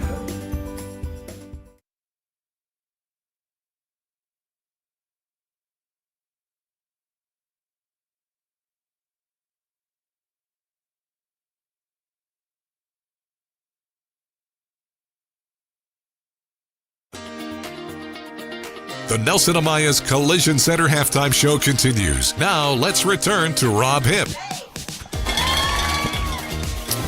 Well, Rob Hipp and Senior Kennedy Morris. Matt Register. You thought I forgot your name? I didn't. It's all right if you Actually, did. my brain froze for a second, but I know you're Matt, dude. Hey, we are here in the Nelson Amaya's Collision Center halftime show. New Waverly band there just a few moments ago, and sorry to the band parents out there for New Waverly. We try to capture most of that, if not all of it. Again, working through a few things here in our first broadcast. About 13 minutes to go here in this Nelson Amaya's Collision Center halftime show. Again, I'm Rob Hipp alongside Matt Register. Matt, pretty unique perspective for you, man. You know, not only you get to be up here, but your son plays for this team. I just want to ask you as a dad, man, as a parent, what has this school just meant to you, and maybe some things that you've seen, Jack do, and not only just Jack, but the entire team? Well, this is year 4 of us, year 3 of him playing on Fridays, and it's been great, man. I played here. It's fun watching him come back and So wait, and tell me do a the little bit same of your thing. You played at New Waverly. I played at New Waverly. Well, tell us the history, man. I got to hear this. I played back in the 90s, and had a great time and was formative in my life, right? And being able to move back here, see my son enjoy it and have a good time. It's great, man. It's Friday night, man. It doesn't get any better than this. You know what? You've seen this community grow. Maybe from your perspective, I feel like there's this excitement around the New Waverly community. People want to move to this area. I'm in Huntsville, obviously, but I feel like I'm part of New Waverly. You guys have been so nice to me and just helped me to feel part of the community. And I've always joked around and said there's a natural barrier there just outside of Conroe and the Woodlands with all those trees and the National Forest as you come down the road a little ways. But there is something special about Walker County and that county line.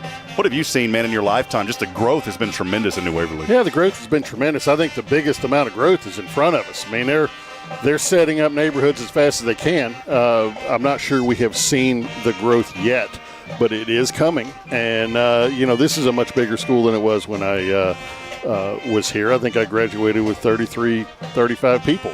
Were you guys going 6-man back then? No, we weren't. We were 2A school. 2A, okay. But it's certainly bigger than that, and the offering they have for the school athletic-wise is not even close. I mean, they got wrestling and golf and tennis and things we never would have even thought were possible. I didn't realize. I guess this happened a few years ago. I thought for some reason I've been in the dark, man. My brain works that way though sometimes. Unfortunately, I thought that this was the first year that they went to this 4-day-a-week schedule, but that's been going on for a couple of years now, right? Yeah, this is the second or third year. How has that been? I know at first those things aren't really maybe received really well, but everyone that I've talked to, especially the teachers, I was talking to the front office when I went to interview Coach Schaub on Wednesday. We were talking about. They said, these first couple of weeks we got to work 5 days. We take that 4-day for granted. It is so nice to be able to have that 3-day weekend. Well, I tell you, when it first started, I know my big concern is how many extra pregnancies and alcohol problems and drug problems are we going to have from unsupervised knuckleheads one extra day a week, right? And I don't think we've really seen that play out the way we thought that it would. I know the teachers love it. I know the students love it. Having high schoolers I have no problem with it. I think if I had elementary school kids that need complete supervision, would maybe be a little different. But I think it's been a success. Yeah, I've been thinking a lot about that. And, our children are in Huntsville, and we're looking forward to them. Some days I wish that they were grown up, and other days I know I'm going to regret that. So I'm still enjoying the cuddles of when my little girl comes in and says, Daddy, and jumps into bed with us, and my little boy does the same. And I don't take that for granted, man, but it's coming. And, week after next, she'll be graduating high school and be moving out. Yeah. I'm going to take it easy, man. And, I think it's so important. The reason I mention all this is I always try to provide a little inspiration, too, on these broadcasts. And I want to encourage all the parents and the family out there, just as Matt has done, embrace your children. Embrace where they're at right now, because they're not always going to be where they're at right now. One day they're going to be out of the house. Several of these young men tonight, this will be their last season playing football. And this is always a special year, especially for the seniors. Well, and I tell you what, my oldest son is home watching this on YouTube, home from Sam Houston State, doing great. Mr. Charlie is, already out of the house, but we're glad that he came in right before I had to get in the car and come up here. So awesome. Well, where we sit right now, 9:27 to go. We are in the Nelson Amaya's Collision Center halftime show. The score is 7-7. I do want to encourage folks, too. We do have a couple of limited sponsor opportunities remaining, and we do have our fourth quarter sponsor. That is available. If there's a business out there tonight that says, I'd love to support these broadcasts, I take care of some guys that come in from a long way. Nathan comes in. He helps me out with every game. He drives all the way from Georgetown. And we've got other folks. There's other folks who volunteer, and we appreciate that. But there is some expense that goes into this. We're not doing it for the money, but we would gladly appreciate your support. One reason is Matt and I were talking, and maybe there's somebody out there that says, I'd love to just come be a part of it. And we're always looking for volunteers, for folks to come help run cameras and production and those things. This is really a year that I want to try to break out a little bit more with our broadcasting. We did it in Georgetown, and when I left there many years ago, we'd built that up to about 5 camera angles, and they just introduced a replay system and all sorts of really cool stuff. We can do the same here at New Waverly. All it takes is your support and a little bit of time. Maybe you can't give financially. Maybe your business is kind of strapped. Mine is right now. I've got a business. I also work at First Baptist in Huntsville, but we're strapped right now. 2 children. I get it. But if you got some time, we'd love to have you come and help. All you have to do is just text us on the Bulldog Fan text line at 512-522-9105. Again, that number is 512-522-9105. And if you'd like to sponsor these broadcasts, again, that fourth quarter sponsorship is available. We can break that out into payments. And if you said, I just want to support the team, we've had several companies do that last year. And for a very affordable rate, we'll put together a 30-second commercial, and we'll play that through the remaining 9 games and then give you priority in the playoffs. Those typically go for about $350. Since we're already through 1 game, I'll discount it to $300. So if you'd like to get on board, plenty of opportunities, Matt. I just wanted to plug that. I don't do it often, but it's something that I really wanted to highlight because there is some equipment that I want to invest in and some personnel that I'd love to get up here to help as well. We want to bring the best to these kids at New Waverly, and with your support, we can absolutely do that. Well, and I tell you what, this is such a benefit to the community, Rob. I can't thank you enough for doing it and anything we can do to support this because, guys, the school doesn't write checks for this. This is just a service to the community. So whatever we can do to help him would be appreciated. Yeah, I have a babysitter expense sometimes this year too. So with our little ones, and folks have asked me, and I'll say this real quick, and then we'll move back on. We're about 7 minutes until the third quarter gets underway. It is my heartfelt desire, and I'm really going to try hard this year to cover boys basketball. I'd love to get the girls covered too. But for certainly the boys basketball and baseball teams this year, that is something I'm working on. And if you'd like to volunteer, maybe you can't help with football, but you want to come on and help with basketball or baseball, we're going to have a lot of opportunities to help out as well. So, well, hey, we're going to take a break. Coaches are starting to come back into the booth up here. They do such tremendous work, these guys. And you know what, real quick, Matt, let's honor some of these guys real quick. I talked about Patrick Goodman. He's the basketball coach, and he stepped into that offensive coordinator position this year. Yeah, Chad Miller is back as defense coordinator. Some of the assistants, some of them are new. We have Jaden Bishop, Joe Bryant, who's not new, Larry Carlson. Aaron Compton is not new. Just saw him upstairs working on the camera. Josh Curry, Jackson Howell, John Murphy, David Ortiz, the soccer coach, is out here. Nathan Pope, Justin Powell, and Harrison Sorensen. We got Bulldogs in the end zone warming up right now. You know, one of the things I always notice is how well New Waverly travels. If you look over there at the stands. We have a significant amount of people here for being an hour-and-a-half drive. James, if you don't mind, pop that camera up a little bit and zoom in on our New Waverly side there across the field, and we'll show that here in just a few minutes. God bless James, man. He ran all the way down there to that press box, or to the concessions, and they wouldn't take card. So he came all the way back up here, and we gave him a little bit of cash, and then he went all the way back over. So you can see he's got his steps. There's the kids. For but let's pan over and show the fans in the stands there across the way. You'll see our players here as they're getting ready.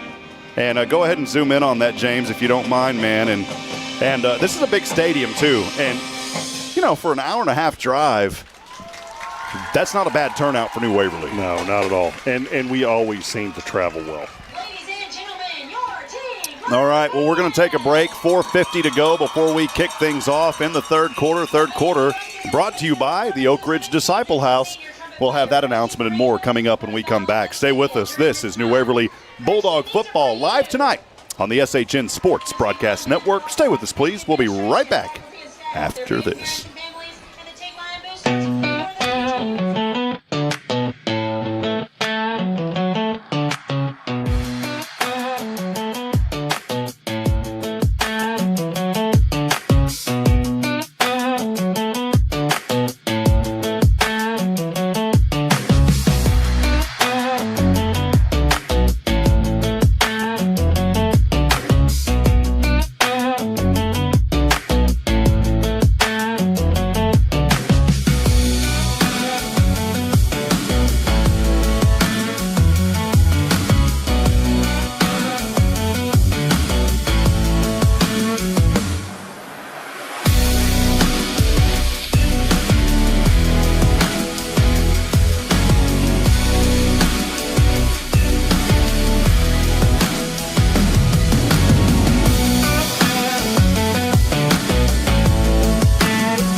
Struggling with addiction or know someone who is? There's light at the end of the tunnel, and it shines bright at the Oak Ridge Disciple House. As a 501c3 Christian ministry, they are dedicated to helping men aged 18 and older rebuild their lives free from the chains of drug and alcohol addiction. Be reminded, there's always hope, always a new beginning. Discover your fresh start with the Oak Ridge Disciple House. Proud supporters of Bulldog football, because just like the Bulldogs, the spirit at Oak Ridge stands strong. Find out more at oakridgedisciplehouse.com.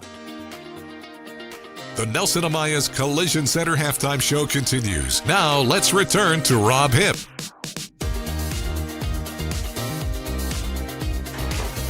Welcome back at it. We are moments away from kickoff as you rejoin the broadcast here on SHN Sports and the Bulldog Nation Broadcast Network. Rob Hipp alongside. I used to say it, Dad. I'm going to say it to you now. The Matt Register. Open up the cash, baby. It's the registers up here. Cha-ching, cha-ching. I was trying to think of something, man. Yeah, that's all right. I'll take it. Hey, we are here 7-7 the score right now as we're about to get started as we wrap up that Nelson Amaya's Collision Center halftime show. And New Waverly will get the ball to start this Oak Ridge Disciple House third quarter. And this is good for New Waverly.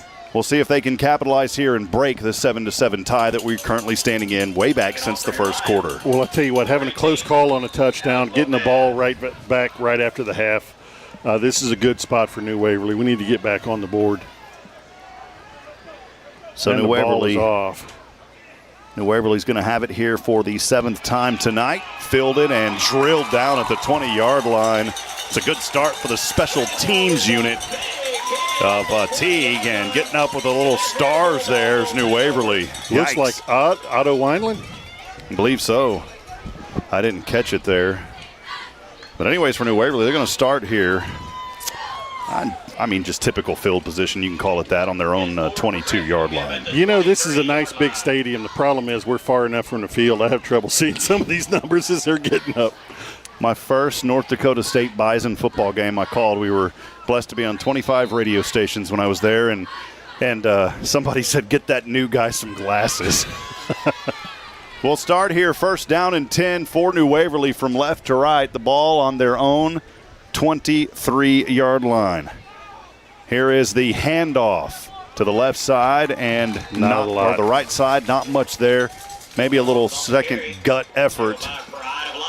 For about a yard, it's going to bring up second down and 9. Didn't see who the ball carrier was back there.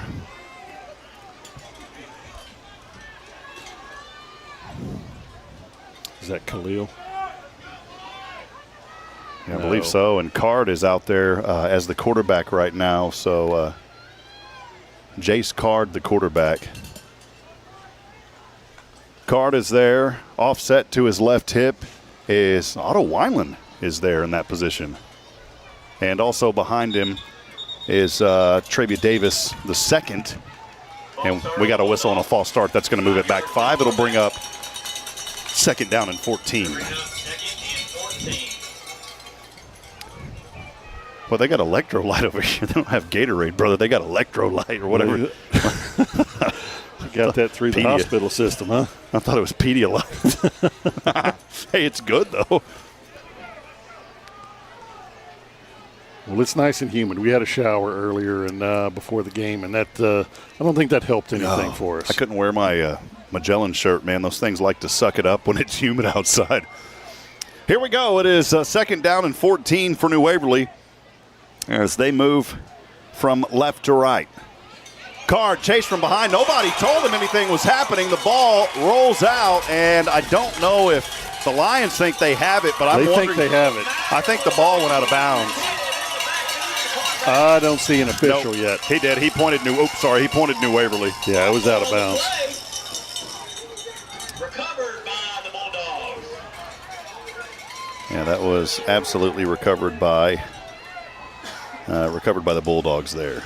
So we got a third and long. It's not the start that New Waverly was hoping for here. 10:36 to go in the Oak Ridge Disciple House third quarter, 7-7.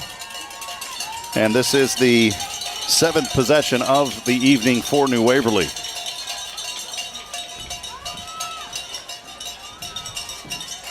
As Ryzen Nunez now back in there, TD2. Trevia Davis II, the running back, to his right hip. 3 receivers up top to the left. Nunez avoids defenders. Looking to pass. Plenty of protection. Pump fakes, throws. He'll just have to throw this one away. Boy, look at the just the heads-up play there by the sophomore. And how much time did he have besides that blitzing that blitzing corner, whoever he was? Man, he had a lot of protection. Some folks may not like me for saying this, but Romo-esque out there, man. I'm a huge Tony Romo number 9 fan. He just played for a horrible defense. That's why he never won a Super Bowl. But Ryzen Nunez, and you're right, I know he was scrambling, he was doing what he had to do, but that line gave him so much protection. Credit those big fellas up front. You know, that was always a question. Whenever we decided to go with the spread offense, it's always a question on how well are the guys in the trenches? How much time are they going to be able to give him? And I think we have an answer. Short punt here. This one will take a roll, and it goes out of bounds in New Waverly territory. So Teague will have it. They'll have excellent field position when we come back. 7-7, 10:20 remaining here in the Oak Ridge Disciple House third quarter.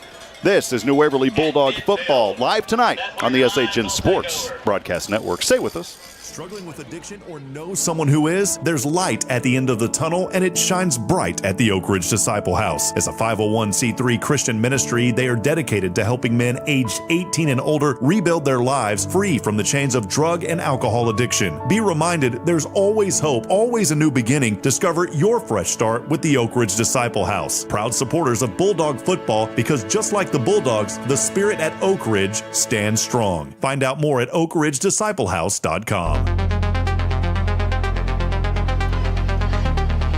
Back at it here. Teague will have it from the 50. The running back leaps over a defender, spinning around. He's down around the 24-yard line. My goodness. Yikes. And I wonder if that was our boy down there that we've been calling all night tonight, Coaster. I couldn't see the number. It was Coaster. Boy, he did a flip and dip and kept on trucking. Yeah, he did. Good night. We have got to contain that guy at the line of scrimmage, or we give him any room. Well, here we go now for Teague. It's first down and 10 from the 29. Right back to him. Coaster right left back side 20. Him. Traces his way back to the 15. Still on his feet. He may have got 9 yards. Think so, yeah. He sure did. It's going to bring up second down and a short one. He's inside the red zone now. And the momentum clearly right now with Teague as they came out of the gate here ready to run this ball. Ball is resting on the 15. It's second down and 1 for the Lions. Winkler, quarterback, low snap, left side. He's going to keep it. A design play here to the left side. He's brought down out of bounds. And a great tackle on the play there by Travia Davis II, who read that one easily and brought up a 4-yard loss. Should bring up about 3rd and 5. Big stop. No, nice stop and a much-needed stop.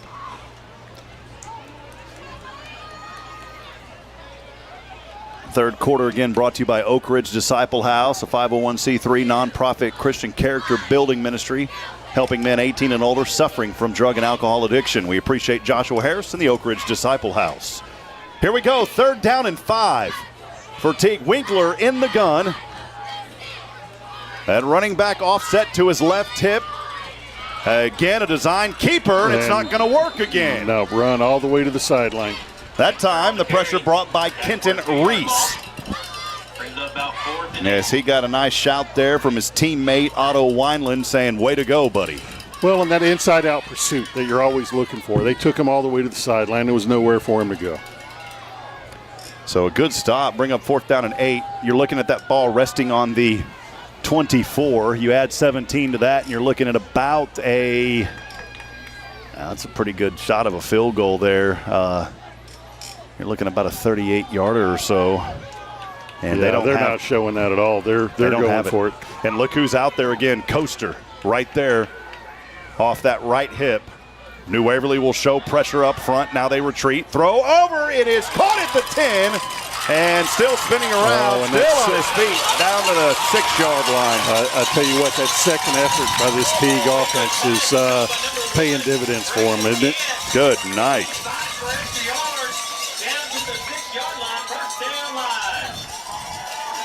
Coaching staff, as they should be, fired up for their young players here at Teague.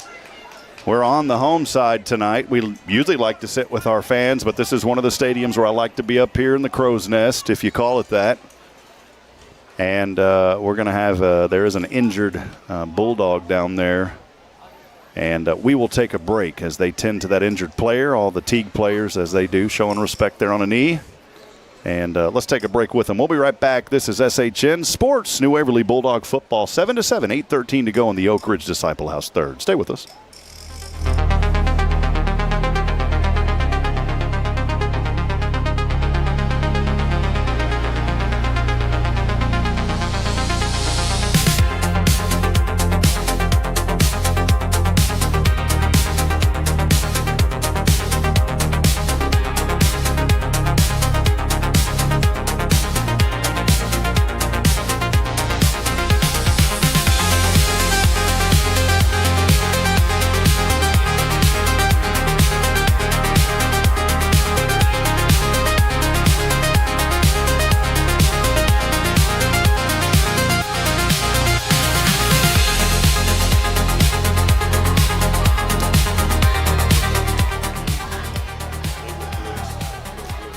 Injured player down there was Luke Dahl, but he is okay. He's walked off on his own power. That's a good sign. These guys probably just getting some early season cramps out there. It's a little hot. You know, it's toasty up here, but you know it's a lot hotter down there on the field. But luckily and thankfully, Luke is okay. He's actually kind of over by himself right now, and Eric is tending to him, and he should be okay. Well, it's warm and humid, and that turf holds some heat, doesn't it? It does. Here we go. First down and goal for Teague. Trying to run this one to the right side. Coaster. And he is stopped about the 2-yard line on that right side. He's trying to cut the angle, and he couldn't quite get in. Nope. second down and goal coming up. From the 2. From the 1. Yeah, they gave him a little extra juice down there. Yeah, they did. They gave him some of this electrolyte. I sincerely thought this was Pedialyte at first. I said, man.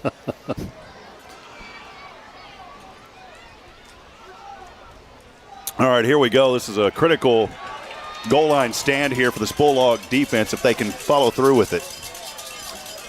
Different guys out there, and he'll just go right on in easily. Got it. That was Trep Egbert, and Egbert made it look too easy. A 1-yard scamper in to take the lead for the Teague Lions.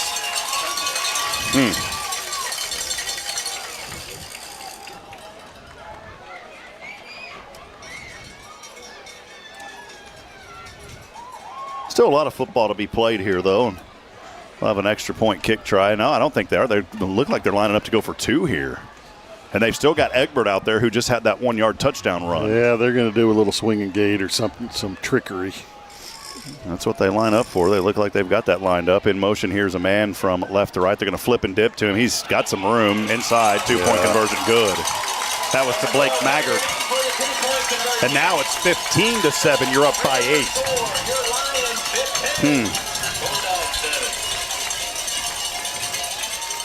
That 2-point conversion could come back. We will see, but still plenty of football. We're only 5 minutes into this Oak Ridge Disciple House third. We'll take a break, 15-7, as New Waverly has a chance to respond. When we come back, stay with us, please.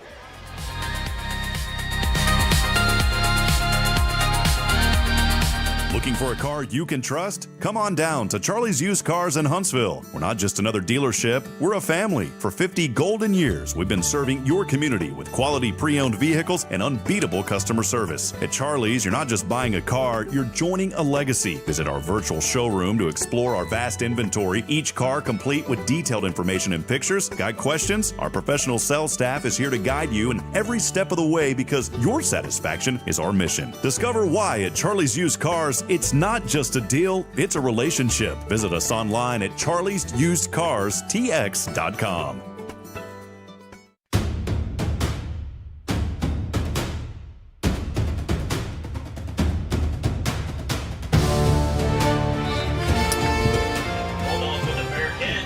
The Bulldogs will get the fair catch here just outside the 25, and that's what they'll have to work with on the 8th possession of the night, trailing now 15-7, 7:03 to go here in the third.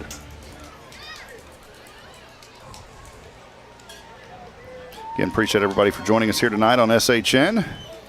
And we will see how New Waverly responds. A very critical drive here for New Waverly. This is kind of that point where you got to get out, you got to push, and if you don't score, at least get a few first downs, get some momentum going, because another 3 and out here is going to be detrimental. You want to give your defense a chance to rest, get this offense, keep them on the field, and look for a way to score. Yeah, the question is, how are they going to respond? This is the first time really in this game they've been down, and it's time to step up. It's time to make a play. Here's Nunez, the handoff, and here is a play, running 40 and 45 out of bounds, a gain of about 14 on the play to get things rocking and rolling on this drive. We just talked about it. And that is what they need. And we got a player down for Teague. That was Khalil Major, I believe. Teague player is down near the 26 or so, but I think that was Major, and what a major run by that young man. I think we're looking at cramps number 0, Jaden Brown, walking off under his own power.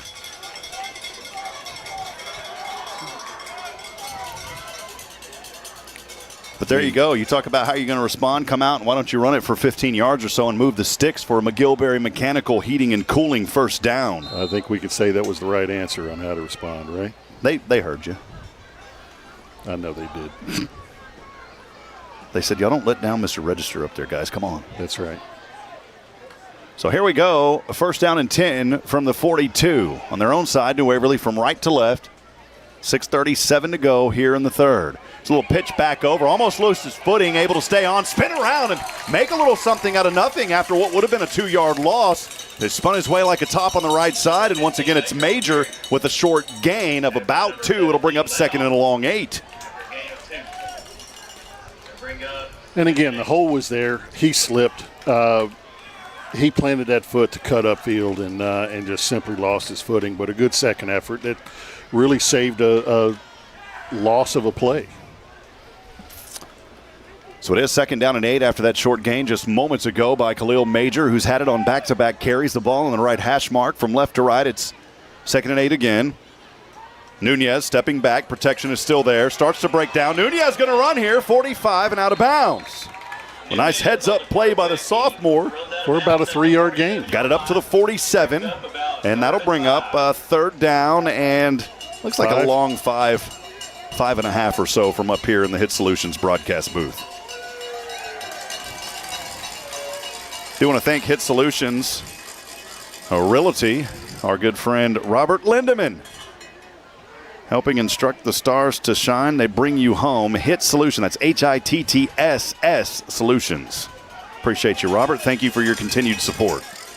So here we go. 3rd down and 5. Nunez in the gun. Running back offset to his right. Trips in a triangle to the left. High snap. Nunez.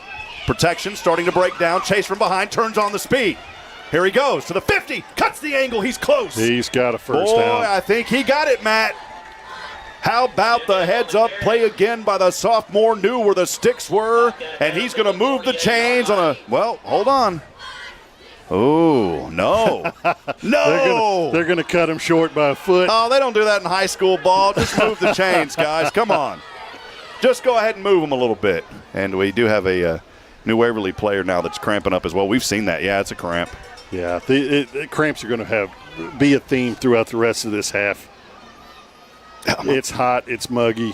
Will they come up here and help us with my lower back? You know, we don't have cheers up here. How are your feet holding up there? You got boots on too, man. Yeah, we're good. We're good. You got those comfortable soles in there? Yeah, I do. Yeah, man, I'm just going old New Balance over here, man. These things are worn through. The player down there getting tended to, he's going to be okay. That is Ryder Armstrong, great young man on this team. Eric and the staff down there tending to him, just getting him through those cramps. That's nothing that an Edney burger isn't going to cure after the game tonight. Yeah, that's right. Good Edney burger or two will fix him up. 5:37 to go in the Oak Ridge Disciple House third. Hey, do us a favor, friends. Let us know that you're out there tonight. We'd love to hear from you. Many of you have been texting in, and we just want to say hello to you tonight. Just like the Hathorn family texting earlier, that number is open at 512-522-9105. Again, 512-522-9105. Aunt Christy saying, glad you guys are back. Let's go get Action Jackson and the New Waverly Bulldogs, she says. Love, Aunt Christy. I know Christy. Good to see you. And here we go. Players We're okay. back with that 4-receiver set. Three down to the bottom and one up at the top. Running back offset. They're going to show blitz on that left side. Here's the handoff, and that blitz may have paid off, but the running by Traby Davis II is going to push them forward. Oh, mama, it would have been a stop right at the line of scrimmage. TD2. That's a nice 4-yard gain. That's a hard-earned 4-yard gain. TD2 said, how do you do? I can do what my brother does too. And picked up about 2 or 3 to bring up 2nd down and 6. I think Rob has bars. Oh, man. Those brothers are just great young men. Yeah.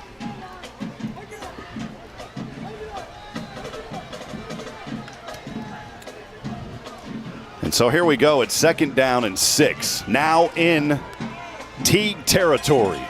That 4-receiver set. Oh, there may have been a false start. They didn't catch that. Nunez will pitch this one over. The ball pops out. It's picked up by Teague on the right side. And that's the danger of those pitches, especially in traffic. The lateral got flopped around, and Teague said, no, we're going to follow that one and pick it up. Now, the officials didn't catch it. They would have ridden it off anyways. They would have declined it, but one of the New Waverly receivers on that right side had jumped off sides. They didn't catch it. And again, if they would have thrown the flag, they would have just declined it. And so now it goes right back to Teague on another turnover. Well, again, it's an opportunity for the defense to step up. So a drive that started out for New Waverly on their own 20 or so, that stalls on a fumble. And now Teague will have it for the 8th time tonight, and some of their best field position of the night, starting out of the New Waverly 47. Low snap. Winkler. Handoff. Not much there. Maybe just right back to the original line of scrimmage. Good stop there by the Bulldogs. By Jackson Hathorn. Again, I want to thank Walker County Federal Credit Union. They are once again our season presenting sponsor here of New Waverly Bulldog football. They're in Huntsville. They got one location, but I've got all my accounts there, and I was singing their praises long before they sponsored anything that they ever did with me, and just love them. They do great work. Even if you're in New Waverly, go over there, set up your account. You can do it all remotely, and they will get you taken care of. You just have to live, worship, or work in Walker County. Here's low snap on 2nd and 10, and a handoff here up the left side and across the 43, maybe the 44. About a 5-yard. Very healthy run there, and it was once again Coaster who's been the hot man tonight. Going to bring up 3rd down and 5. Yeah, he's been a force all game. And I tell you what, if we can hit him at the line of scrimmage, we can stop him. If we don't, if we give him room, we're going to pay for it. Ball is resting on the 42 of New Waverly, right in between the hash marks. And it is not Winkler out there. It is Tripp Egbert who had the tie-breaking touchdown on the last possession. Low snap, Egbert to the right side. He's a running quarterback, lowers his shoulder. The problem was still on his feet. There is no problem. Across the 35 down to the 31. I was just about to say the problem is that young man don't pick his head up. Well, he got it up in a heartbeat, turned something into nothing, and got a first down. Well, I tell you what, that second effort happened with a Bulldog on his back. So, and Egbert's going to come off. They bring him in to run. He'll get a high five from his coach and a slap on the back of the helmet. Rightfully so, as Garrett Winkler, the quarterback, back in there, the senior for this Lions football team. Here on their home field tonight, leading 15-7, 3:02 and ticking in the Oak Ridge third. Two receivers down to the left, very far split apart. Winkler, snap to him, Coaster, handoff, leaps over a defender across the 20 into the red zone to the 19. And still going. They're going to call him down around the 16.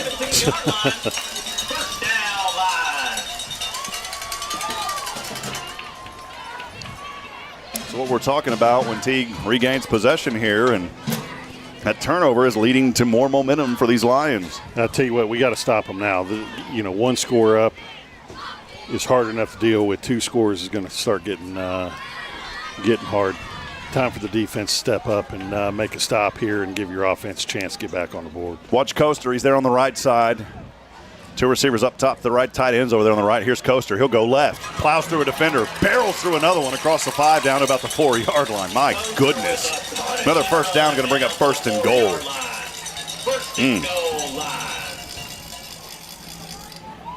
Goodness. That's what my buddy Nathan always says. He always says, goodness. That was a Nathan Hike goodness on that play.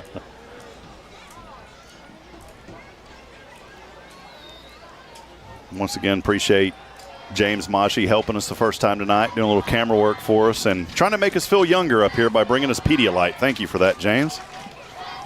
First down and goal from the 4. Winkler, quarterback, handoff, Coaster. Has a gap, has a touchdown. Easy. 4 yards in for another score.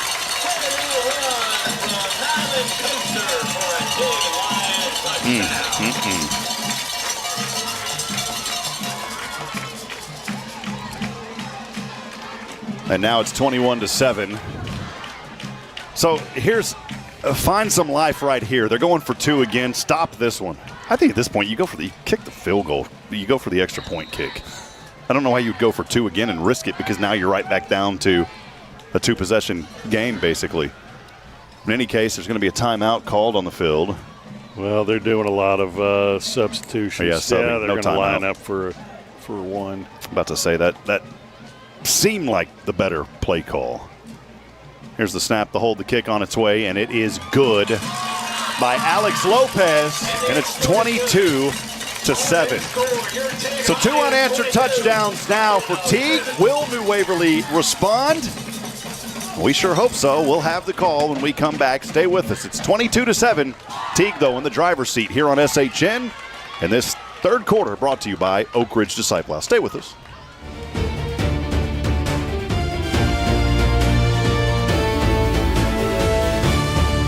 Struggling with addiction or know someone who is? There's light at the end of the tunnel, and it shines bright at the Oak Ridge Disciple House. As a 501c3 Christian ministry, they are dedicated to helping men aged 18 and older rebuild their lives free from the chains of drug and alcohol addiction. Be reminded, there's always hope, always a new beginning. Discover your fresh start with the Oak Ridge Disciple House. Proud supporters of Bulldog football, because just like the Bulldogs, the spirit at Oak Ridge stands strong. Find out more at oakridgedisciplehouse.com.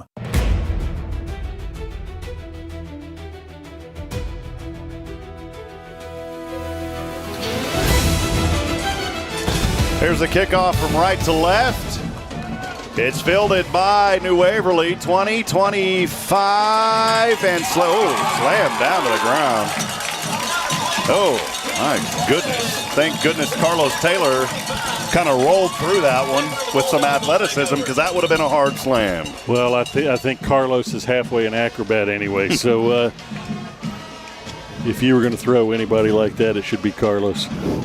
He just made it look like those YouTube videos where those guys jump off second-story buildings and just roll on the ground. Yeah, I guess it was Monday at Meet the Bulldogs. He comes out of the tunnel doing backflips the whole way. Oh, so, nice. He's practicing. He's getting ready. He knew that play was coming. He knew it was coming. Yeah. All right, so here we go, Bulldog fans. This is it for New Waverly. It's not it.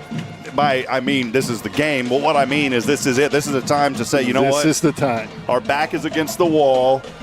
You've pushed us way back to the back of the kennel, and we're about to break through. There's some treats over there in the end zone, and we're hungry. And they've got to go for them here. But there's a penalty here on that kick return, a holding, and that's going to move New Waverly back to the 15. And that's what they'll take over. First down. Definitely the wrong kind of bone you want there. Yeah, not what we want.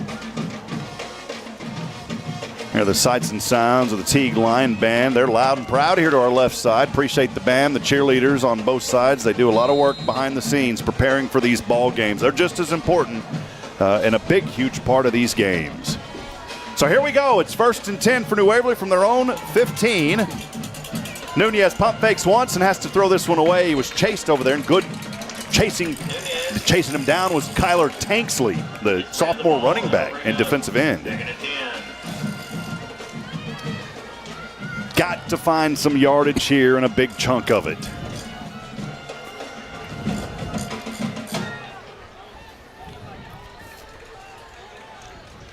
It's just like you're waiting. You remember back in the day when you're in the, I don't know, one of those science classes, you know, and you got the little scraper that makes the sparks, the igniter. Sure. They're scraping. The sparks are there. They just need some fuel to get this thing going. Well, and based on the scrimmages at any time, man, these receivers have the ability to move the chains, move it rapidly. Here's Nunez, another pitch. This one picked up and rolled in for a touchdown. Unbelievable. Maybe they called it down at the goal line. I'm not sure. Did they call it incomplete? I don't think so. Oh, good break for the Bulldogs. I'm going to say if I was a Teague fan, I'd probably be a little upset about that one. I hear them over here on this side. We're behind their fans, and they're not happy about this. I can't blame them. But, hey, we'll take it. We'll take that big time, buddy.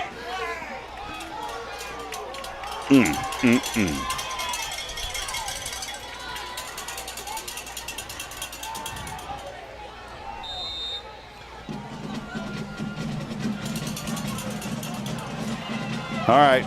It's going to be 3rd down and 10 now after the incomplete. 4 receivers. Pressure. Hold on. A little touch there. Yeah. That's got to be encroachment. We'll see if that's the call, because we'll see. We jumped for sure. He came across, though, and did a little touch. They're talking about it. New Waverly thinks that it's going to be against Teague, and I think that may be the call. That would be the right call. I don't know that that's going to be the call. They still don't know. Yeah, it's against Teague.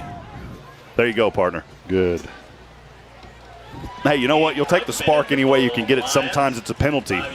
Well, I tell you what, when these guys are getting gassed at this point, and that protection that Nunez enjoyed in the first half, man. They got to keep it up and keep that kid protected and let him make his throw. The Slot family, Slot Construction, appreciate them and their support. They are our second quarter sponsor. They're cheering on the Bulldogs as well. Here we go, 3rd and 5. Nunez chased from behind. Somebody's got to help him. Throws this one up in the air, and it is intercepted. 35-yard line, intercepted by Teague.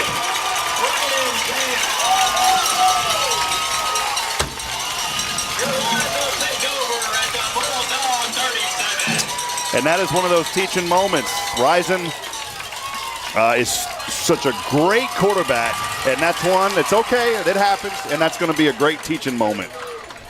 Yeah, he's got to have a short memory and not get frustrated here toward the end of this game. He won't. This young man is a leader. You think about as a sophomore, being called up, what he did last year, and you're going to see those. You're going to see some of those type of plays, but he is such a strong-willed young man. Some guys will say, and they'll think about it for a week or 2 weeks or 3. He's going to think about it. He's going to be talked to about it, and then he's not going to do it again. And so that interception will turn it back over here to Teague. And that's one of the few times, too, that he's had pressure like that tonight. Yeah, like I said, the line is starting to get gassed. They're starting to get tired. Teague has started to make some adjustments. And we've got to find a way to give him time and keep him from having an orange jersey right there in his face every time he's trying to throw it. So Teague will have it now again on the best field position again. They'll start this one on the New Waverly 37. But the delay of game on the Lions is going to move them back 5. 1:14 to go here in the Oak Ridge Disciple House, 3rd quarter. 22-7 is your score.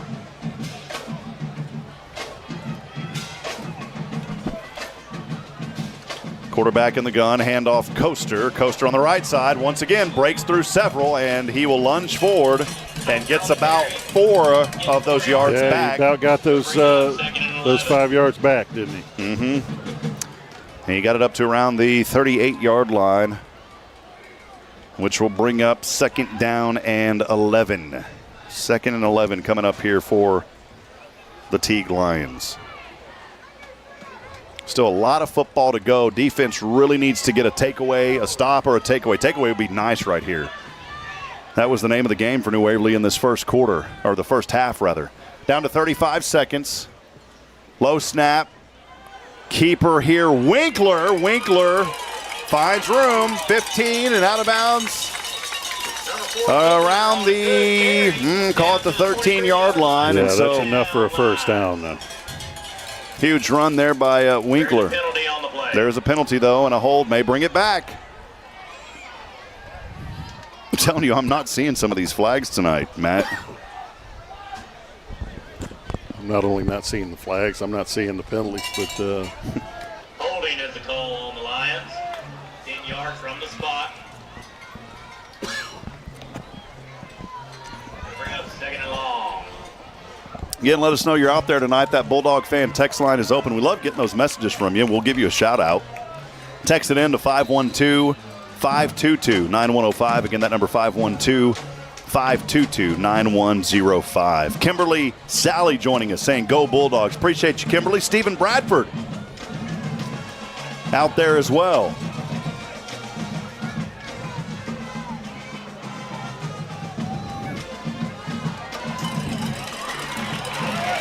Here's a handoff left side. It's Coaster. First down to the 20. Good night.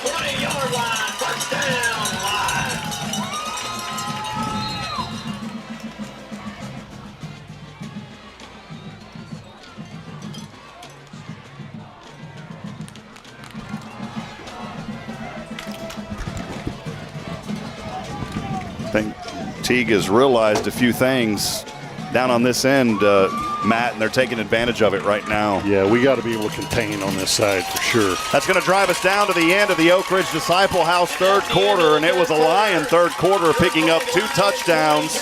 Coming in, it was 7-7, and the Lions lead now 22-7 as we head into the Your Business Name Here 4th quarter. If you want to sponsor it, we got it open. We'll call it Hello Huntsville fourth quarter for now, but that is open for sponsorship. We'd love to mention your name here as well. And awesome. I think we have a friend there that wanted to help out. We appreciate that. So we'll get that after the they said yes on that? Yeah, they said they want to know more information about it. Okay. So that's Sam Baker sitting in Montgomery or sitting at his ranch in Buffalo. Has he got a business, Sam does? Smoking a cigar, and I know he knows a lot of businesses, so we'll see how it goes. All right, Mr. Baker, we'll give you a little preview there. Appreciate Sam Baker joining us tonight here on the broadcast, so thank you, sir. And we'll send you more information. We do have those $300 sponsorships available starting next week, and also the quarter sponsor here in the fourth. We'll take a break, though. We'll be right back. Stay with us. More to come. It's New Waverly Bulldog football live tonight on SHN. Stay with us, please.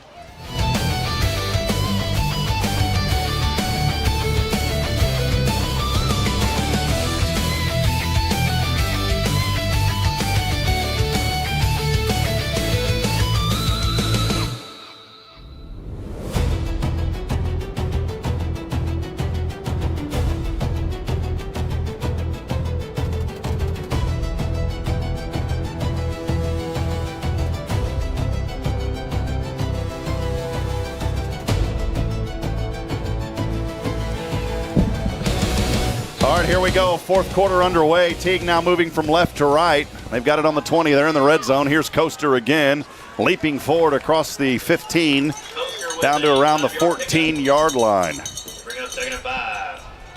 2nd down and 5 after a 5-yard gain just a few moments ago. Also, if you're on the YouTube streams tonight, feel free to say hello. A lot of you joining us. It's been a great turnout on the streams tonight, and we'd love to see, as we always do. We don't even have to ask for it, Matt. It's always a packed house back at home at New Waverly. Yeah, I'm trying to get us an update right now. I know we have several of our district rivals playing games tonight. I know Newton is playing West Orange Stark, which is a 4A school. Woodville's playing Orangefield. Anderson Shiro's playing Crawford. There's a running back here across the 10-yard line on the right side. We're starting to see that effective run game. Yeah. Really starting to play out now for Teague. The runner there, Bryce Bates, I believe, it's number 2. And Bates is we saw him early in the first half kind of get stumbled up, and he is again here on this one. Otto Weiland made a good open field tackle on that one, but we've got to contain these guys.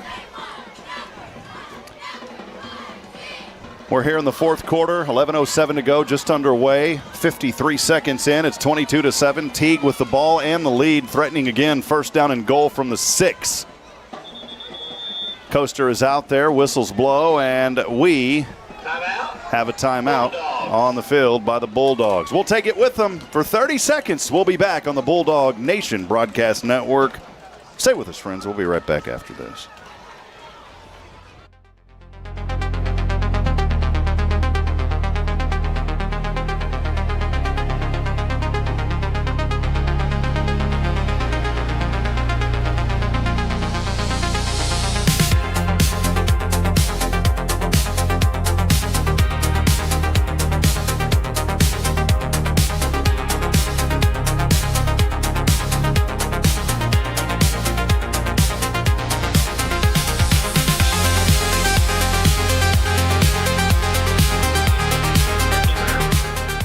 Well, Friday Night Lights underway all across, not just here in East Texas, all across the Lone Star State and Orangefield. That's who we've got next week, is that right?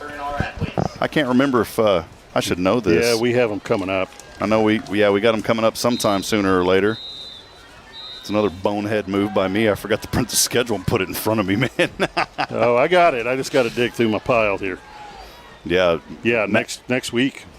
And are they up right now? They're playing Woodville, right? They're beating Woodville by a touchdown so far. And that's going to be a tough contest next week, too. So here we go, first and goal from the 6. 2 backs there behind. Here's a handoff and a run up the middle and just lunges in. Easy bake oven right there for Braden Leha.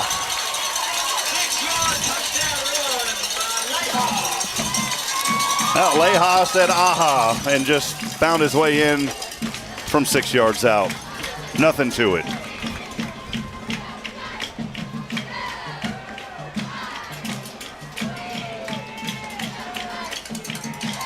It was good blocking there by his offensive line and just barreling through And for made another a hole. touchdown. Yeah.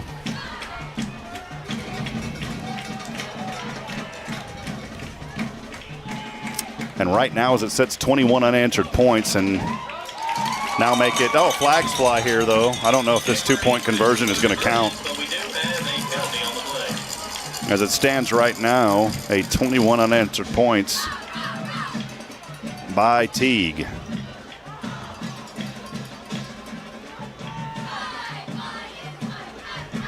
False start is the call by Teague, so they're going to have to try it again.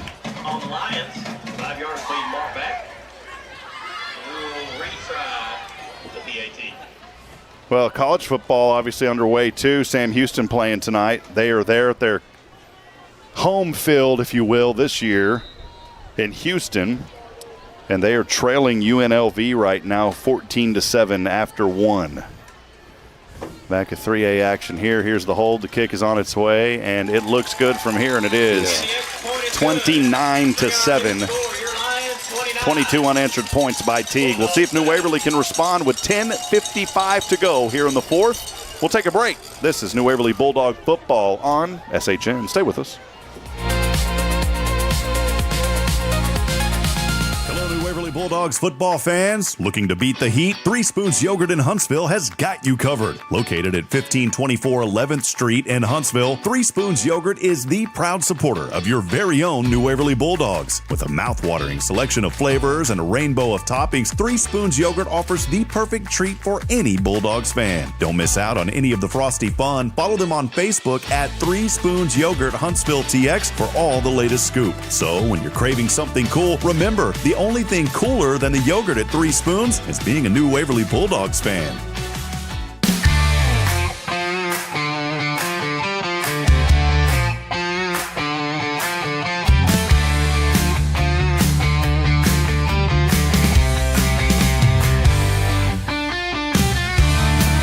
Another text come in on the Bulldog fan text line a few moments ago. Someone cheering on Ryzen Nunez. Thank you for that text. You can text them in 512-522-9105.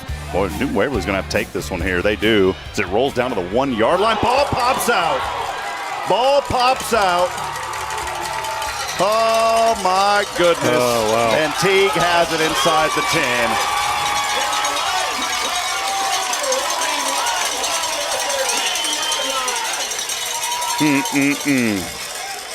Well, this is not what we wanted, for sure. It's been a tell of the halves here for New Waverly. Tough go of it in this second half. But we talk about that's why you schedule these type of games here early in the season. You play these upper players. You play these upper teams to build you up as the season goes on. And there's going to be a lot to look at in this one and learn from. And I know the staff, the coaching staff, they're going to sit down with these young men and go over it. They're going to have a week to prepare. I know we still got 10 minutes to play here. But this is a learning night here for the Bulldogs. Yeah, no doubt. And we have 4 games that don't and there you go. There's a good moment right there. The Bulldogs needed it as they wrap up the running back. I think that was Wesley Brinkley, 26? That was Wesley Brinkley and Jack Register There on you that go. one. Think you've heard of him before? I've heard of him before. I want to have a little those old school registers. Cha-ching! I want to have that soundbite on there, all right? So you'll know what that is. So that will drive them back. It was first down and goal from about the 6. That's going to move the ball all the way back to the 14-yard line. Boy, that's about an 8-yard loss. Yeah. Not bad. Not bad at all. And the only reason it would have been more, the officials put a stop to it. Here we go, second down and goal all the way back to the 14 now. Low snap. It's bobbled around. They're going to call this one dead. And why do you whistle it dead? I think he had a knee down when he was touching it, but okay. Regardless, it was a bobbled snap. And yeah, I thought if your knee's down and you touch it, that don't matter. You got to have possession of it. Well, who cares? We'll take it. Goes back to the 19. Yeah. So we have 2 plays, 13 yards of loss now. Well, now would be a good time for them to find that spark, Absolutely. It's third down and goal from the 19-yard line.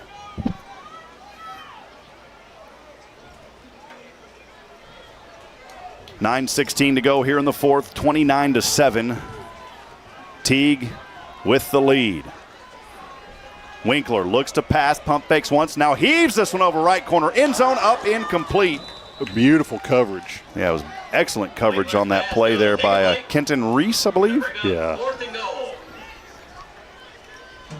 And that'll bring up fourth down and goal. Yeah, you couldn't have had tighter coverage on that one. 36-yard field goal try from here as the ball is resting on the 19-yard line.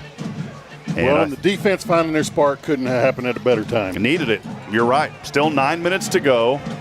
And they are going to go for this 31.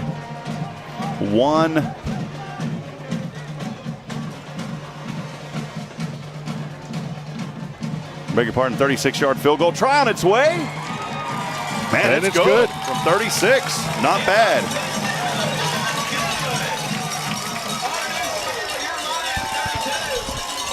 Well, I tell you what, we'll take it. As close as they were when they got the ball to hold them to a field goal, that's a win for our defense on that possession. It's a 36-yard field goal through the uprights and good for, I believe that was Alex Lopez. It's 32-7, 8:54 to go here in the fourth. We'll take that breaks, and we'll be back here in a moment. Stay with us. New Waverly Bulldog football tonight on SHN. We'll be right back after this.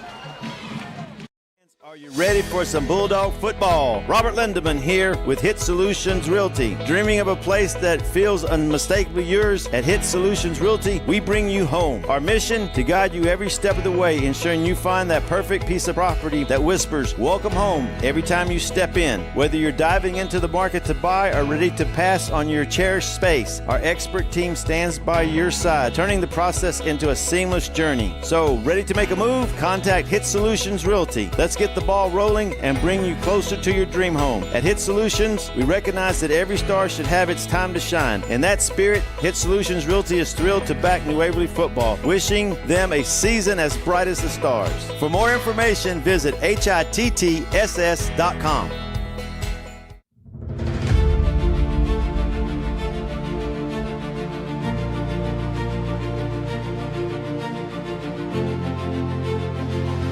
We're in a commercial break, but the kickoff there, the ball was bobbled around a little bit. Luckily, New Waverly was able to hold on. And they will start here for the 11th time tonight on their own 18-yard line, trailing 32-7. Welcome back in. The opening night of New Waverly Bulldog football here, non-conference action, non-district action. As we will get this thing rocking and rolling, we'll see if the offense here has got a little bit of a spark in them. The quarterback out there is Jace Card. And in motion from right to left, Card in the gun, two receivers to the left. Here is a late handoff and immediately stopped and plowed in the backfield. There was nowhere to go on that play for New Waverly. It was Travia Davis II. And a loss on the play there of 3 yards to bring up 2nd and 13 back to the 15.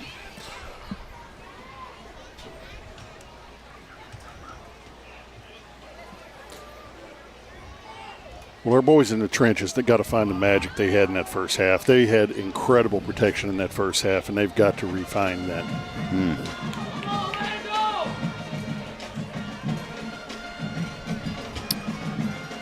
2nd and 13, high snap, Card flips it over, TD2, bouncing ping-ponging on the right hash mark across the 18, 19, and the 20-yard line. So good movement there to bring up 3rd, and we'll call it 8 from up here in the Hit Solutions broadcast booth. Yeah, about a 4-yard gain. It's been a while since we've seen some of those positive yards on the ground here for New Waverly. They need that momentum. Of course, would like to get a little bit more. And here on a 3rd and 8, you almost think that they're going to pass here. Jace Card is in there as the quarterback as he remains in. You got a receiver all the way down to the left side of the field is Wesley Brinkley. 2 up top to the right. Pressure coming. 5 up front for Teague. A pass here to the 30. I think it's caught in the first down. And a flag. May have been a late hit out of bounds.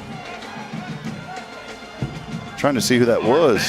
Leo Escobedo. And we have a penalty at the end of the May have been a late hit. If it goes against Teague, it will be enough for a McGillberry Mechanical Heating and Cooling Bulldogs first down.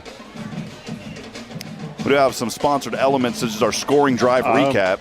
We've only had one of those tonight. Big thank you to Double Dave's Pizza for all that they do. Yeah, I think that pass was a first down anyway. This just tacks on a little bit more. There you go. That's what we needed. That's what we needed to get a little spark and get a little confidence. That's that nice 15-yard variety, too. Yeah. We'll take that one at the Dollar General Market any day, buddy. 45-yard. Only reason I said I stopped there the other day, I love that place. 45-yard line. Cheap macaroni, man. Here on the right side, first down and 10. Slow developing handoff. I don't know if there was some miscommunication there to TD2, and he lost a yard on the play. I don't think that was the way it was drawn up. After that 1 yard loss, second down and 11 here for New Waverly. Ball resting on the 44-yard line.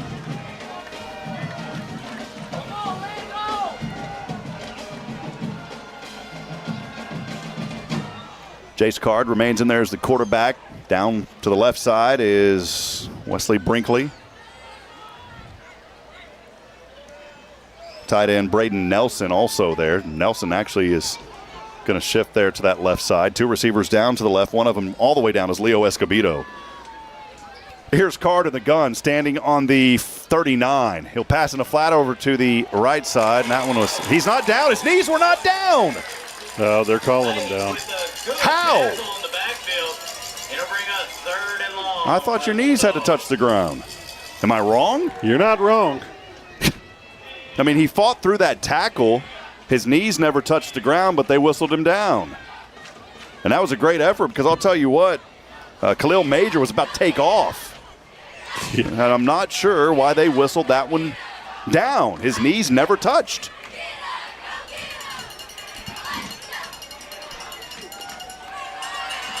Well, unfortunately, there's no instant replay in high school football. And now it's third down and 17. Card bouncing through defenders, throws this one over, has to just throw it away. That's incomplete. And now at 4th and 17, you're way backed up. You got to punt this one away. You got to punt it.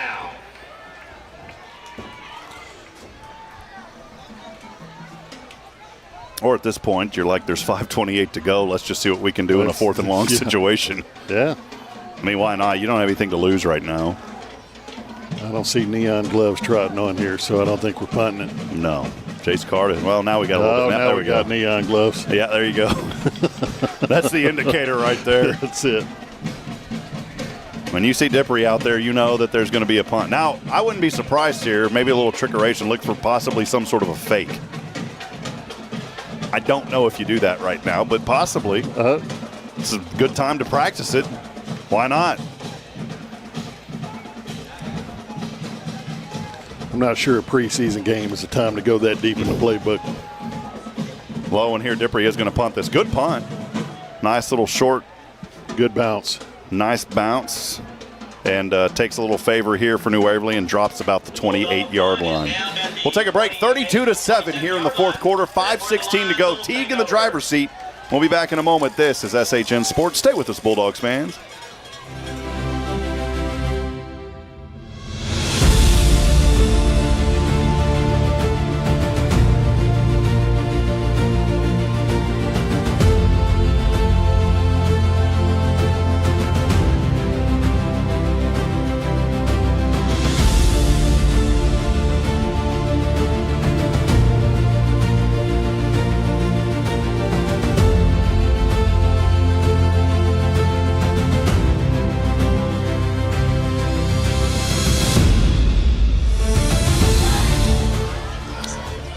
Here we go for the 12th possession of this evening or beg your pardon, 11th possession for Teague. They will start on their own 27. Here's another run to the right side. It's a new man, 50, 45, 40, 35, 30, lowers his shoulder 20, 15, still on his feet, down to the 5-yard line. Oh my goodness, who in the world was that? It was Mario Cuevas.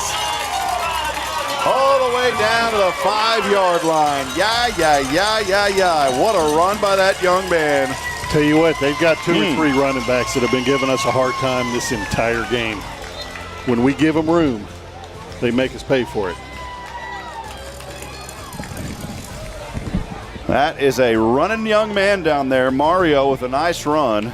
And I tell you what, man, he's an angry runner too, isn't he? He is, buddy. Good night. That's Super Mario down there, brother. Yeah. All right, let's go, Dogs. First down and goal from the 5. Delta formation, bounce, touchdown. Why not? Mario ran it the first, let him run it the second.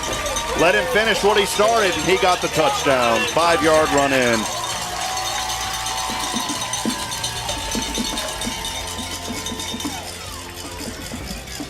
And now it's 38-7.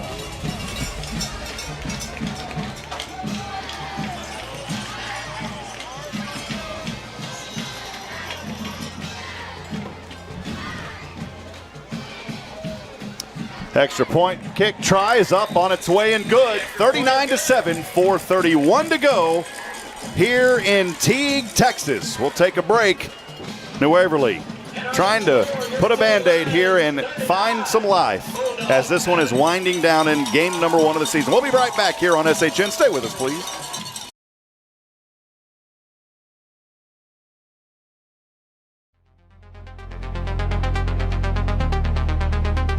Hey there, New Waverly Bulldog fans. Need more space for your growing trophy collection, or maybe a little spot to relax after the game? Or maybe you need a shelter for farm animals or your RV? Look no further than Cabins and More of Texas. We offer the highest quality portable cabins, sheds, barns, steel structures, and more, all manufactured by the most respected names in the business. Perfect for storing football gear, setting up a fan or a man cave, protecting outdoor toys or equipment, and so much more. Worried about cost? Well, don't be. We offer flexible payment options, including financing with approved credit and no credit check, rent to own. You can even get pre-qualified in just a few minutes without affecting your credit. Find Cabins and More of Texas in Riverside across from Talent's Barbecue and in Carthage in the HEB Shopping Center. That's Cabins and More of Texas online at CAMOTX.com.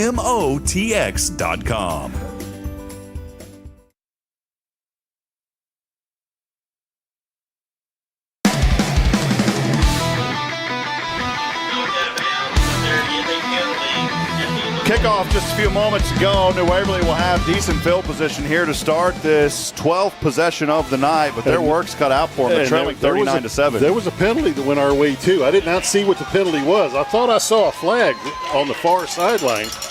We're getting something out of that. And it was maybe a little chop block is what I saw the official down there. So, and I think, what is that, a 10-yard variety? Maybe 15? I think it's a 15-yarder.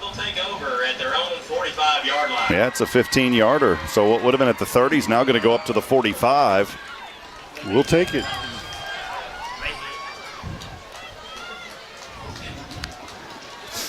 May have been a late hit down there. So here goes New Waverly trailing 39-7. You go back to last year, I think it was a 28-7 Teague victory. Was that right? They were at our house last year. Yeah. Teague has won the last 2 of the 3 meetings. Head coach Dean Schaub getting close to a decade here at New Waverly now. He's done a great job with this program and a very great community. New Waverly growing like wildfire. Folks moving in, and a lot of these kids this year don't even have to play both ways like they have in years past. Got a pretty big roster this year. So here we go. It is first down and 10 from the 45-yard line, and New Waverly's going to go back now on a delay of game. Yeah, you talked about the roster. They're running 2 JV teams. They had both of those games yesterday, and our JV Maroon handily beat Teague. So we got some young players that may be exciting here in the future. Jace Cardo kicking into motion, flip it again. They got to work on that because it's another drop. Dippery, they're going to rule this one down. They're going to call it incomplete, but it's not incomplete. That was a fumble. Went backwards. Hey, but that's okay. I'm not going to complain about it. Yeah, if they're going to rule that incomplete, that's generous. That's all right. Second down and 15. Could have been second and about 28 or 29. Yeah. Thank you for that, official. We appreciate you. Give you a wave from up here and a thumb up. Yeah, Dippery has a way of scrambling and making up yards when he needs to. So, all right, here we go. 2nd and 15 for New Waverly. 4 receivers in a wing, 2 to either side. Ryzen Nunez back in there, throws this one. It's up and intercepted. Was it? It was. Yeah. About the 48-yard line, he was intercepted. Boy, I hate that for that young man. I really do. Yeah. Well, the good news is we have 4 preseason games. There's a lot of lessons they need to learn. This is a young squad. There's a lot of things they can go home and fix and work on for next week. I think UT plays Ohio State. Is that right? For the very first game of the season. Longhorns ranked number 1 in the country. And I was telling Nathan, who's a big Longhorn fan, you know what? If you're UT, take that game at the beginning, because if you take it later in the season and you lose, you're out. Yeah. If you lose it now, at least you got a chance to rebound. Yeah.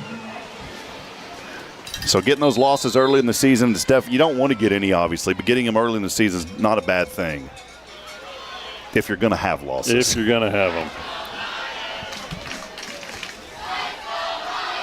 The Let's Go Lions chant going on here as the Lions have the hearty lead, 39-7, 4:07 to go here in the fourth. And that's a stop for a loss.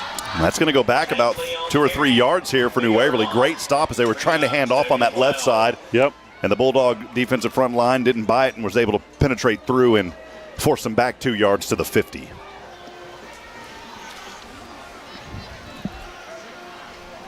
Strive for Teague started on the New Waverly 48 after the Nunez interception just moments ago. As always, big thank you to Walker County Federal Credit Union, your full-service community credit union serving Walker County since 1957. Also, Charlie's Used Cars. Customer satisfaction is our number 1 priority. Thank you to Tim Rushing for coming back on for a 3rd year. And now maybe a delay of game? Or a false start? False start. They got down close on that, but it is a false start. That'll move it back 5 more. Hey, I want to thank also Slide Construction for both residential and commercial construction, site preparation, and forestry services in Southeast Texas. Turn to Slide Construction, your reliable partner since 2005. Appreciate that family. So many great families throughout Walker County. A lot of families live in Huntsville that support New Waverly, and we appreciate that. Absolutely. So here we go. Teague will break out of this one. 2nd down and 17 as they're pushed back to their own 45. 2 receivers down to the right. Here is a handoff. They're starting to bring in, looks like some second stringers. Boy, those guys look big as well. Yeah. Look like that should have been their first stringers, to be honest. Look at that big old boy down there. Yeah. Boy, they pulled him off I-45. Big old truck down there, brother. That's big. That's a big kid down there. They got a couple of them, man. Yeah, this is Oscar Young, a junior. And Winkler's going to run back onto the field here as the quarterback. He was over there getting some direction from his coaching staff. They'll break out of it on a 3rd and 17. 1 receiver to either side. Winkler, 1 back to either side as he stands in the gun at the 40. Here's a handoff. And 1 across the 45 to about the 47-yard line. Short gain there by the big 2-5, who is Kalen Tanksley. And Tanksley, a short gain. It's going to bring up 4th down. I would expect now Teague to punt it for the 2nd time tonight.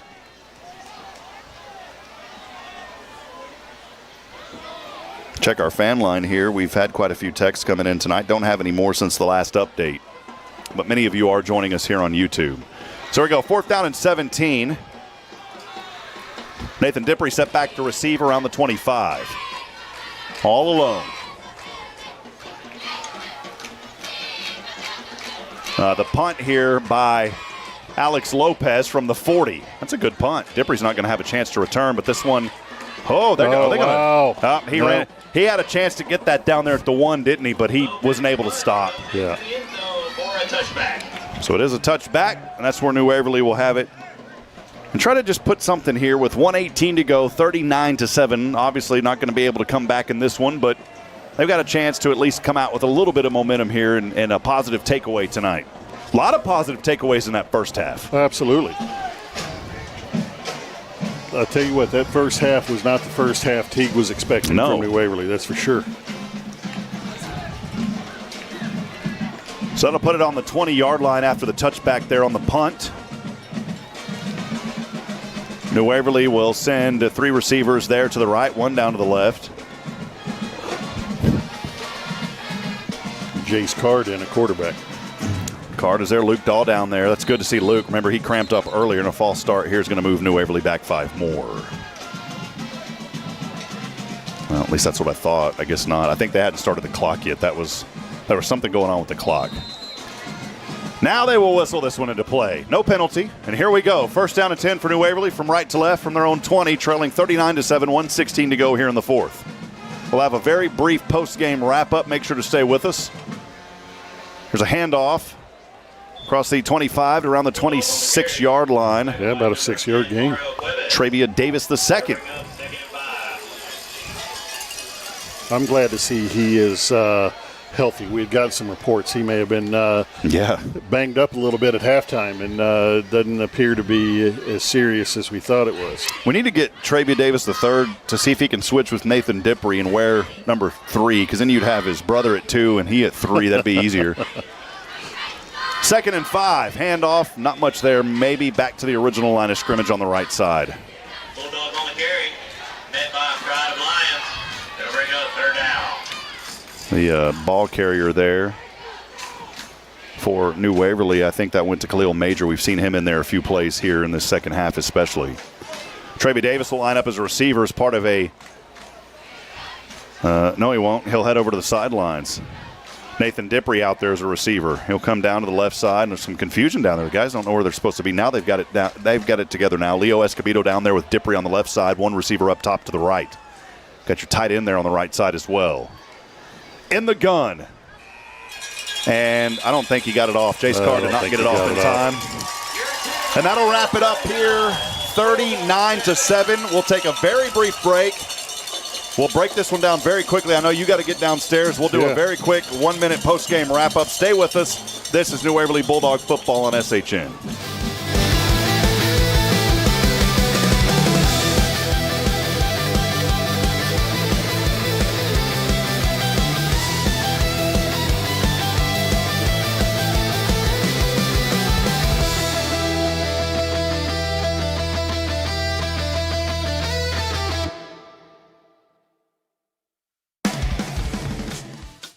The final whistle is blown. This chapter of the season has been written. Time now for the Nelson Ameyas Collision Center post-game wrap-up. Here's Rob Hipp.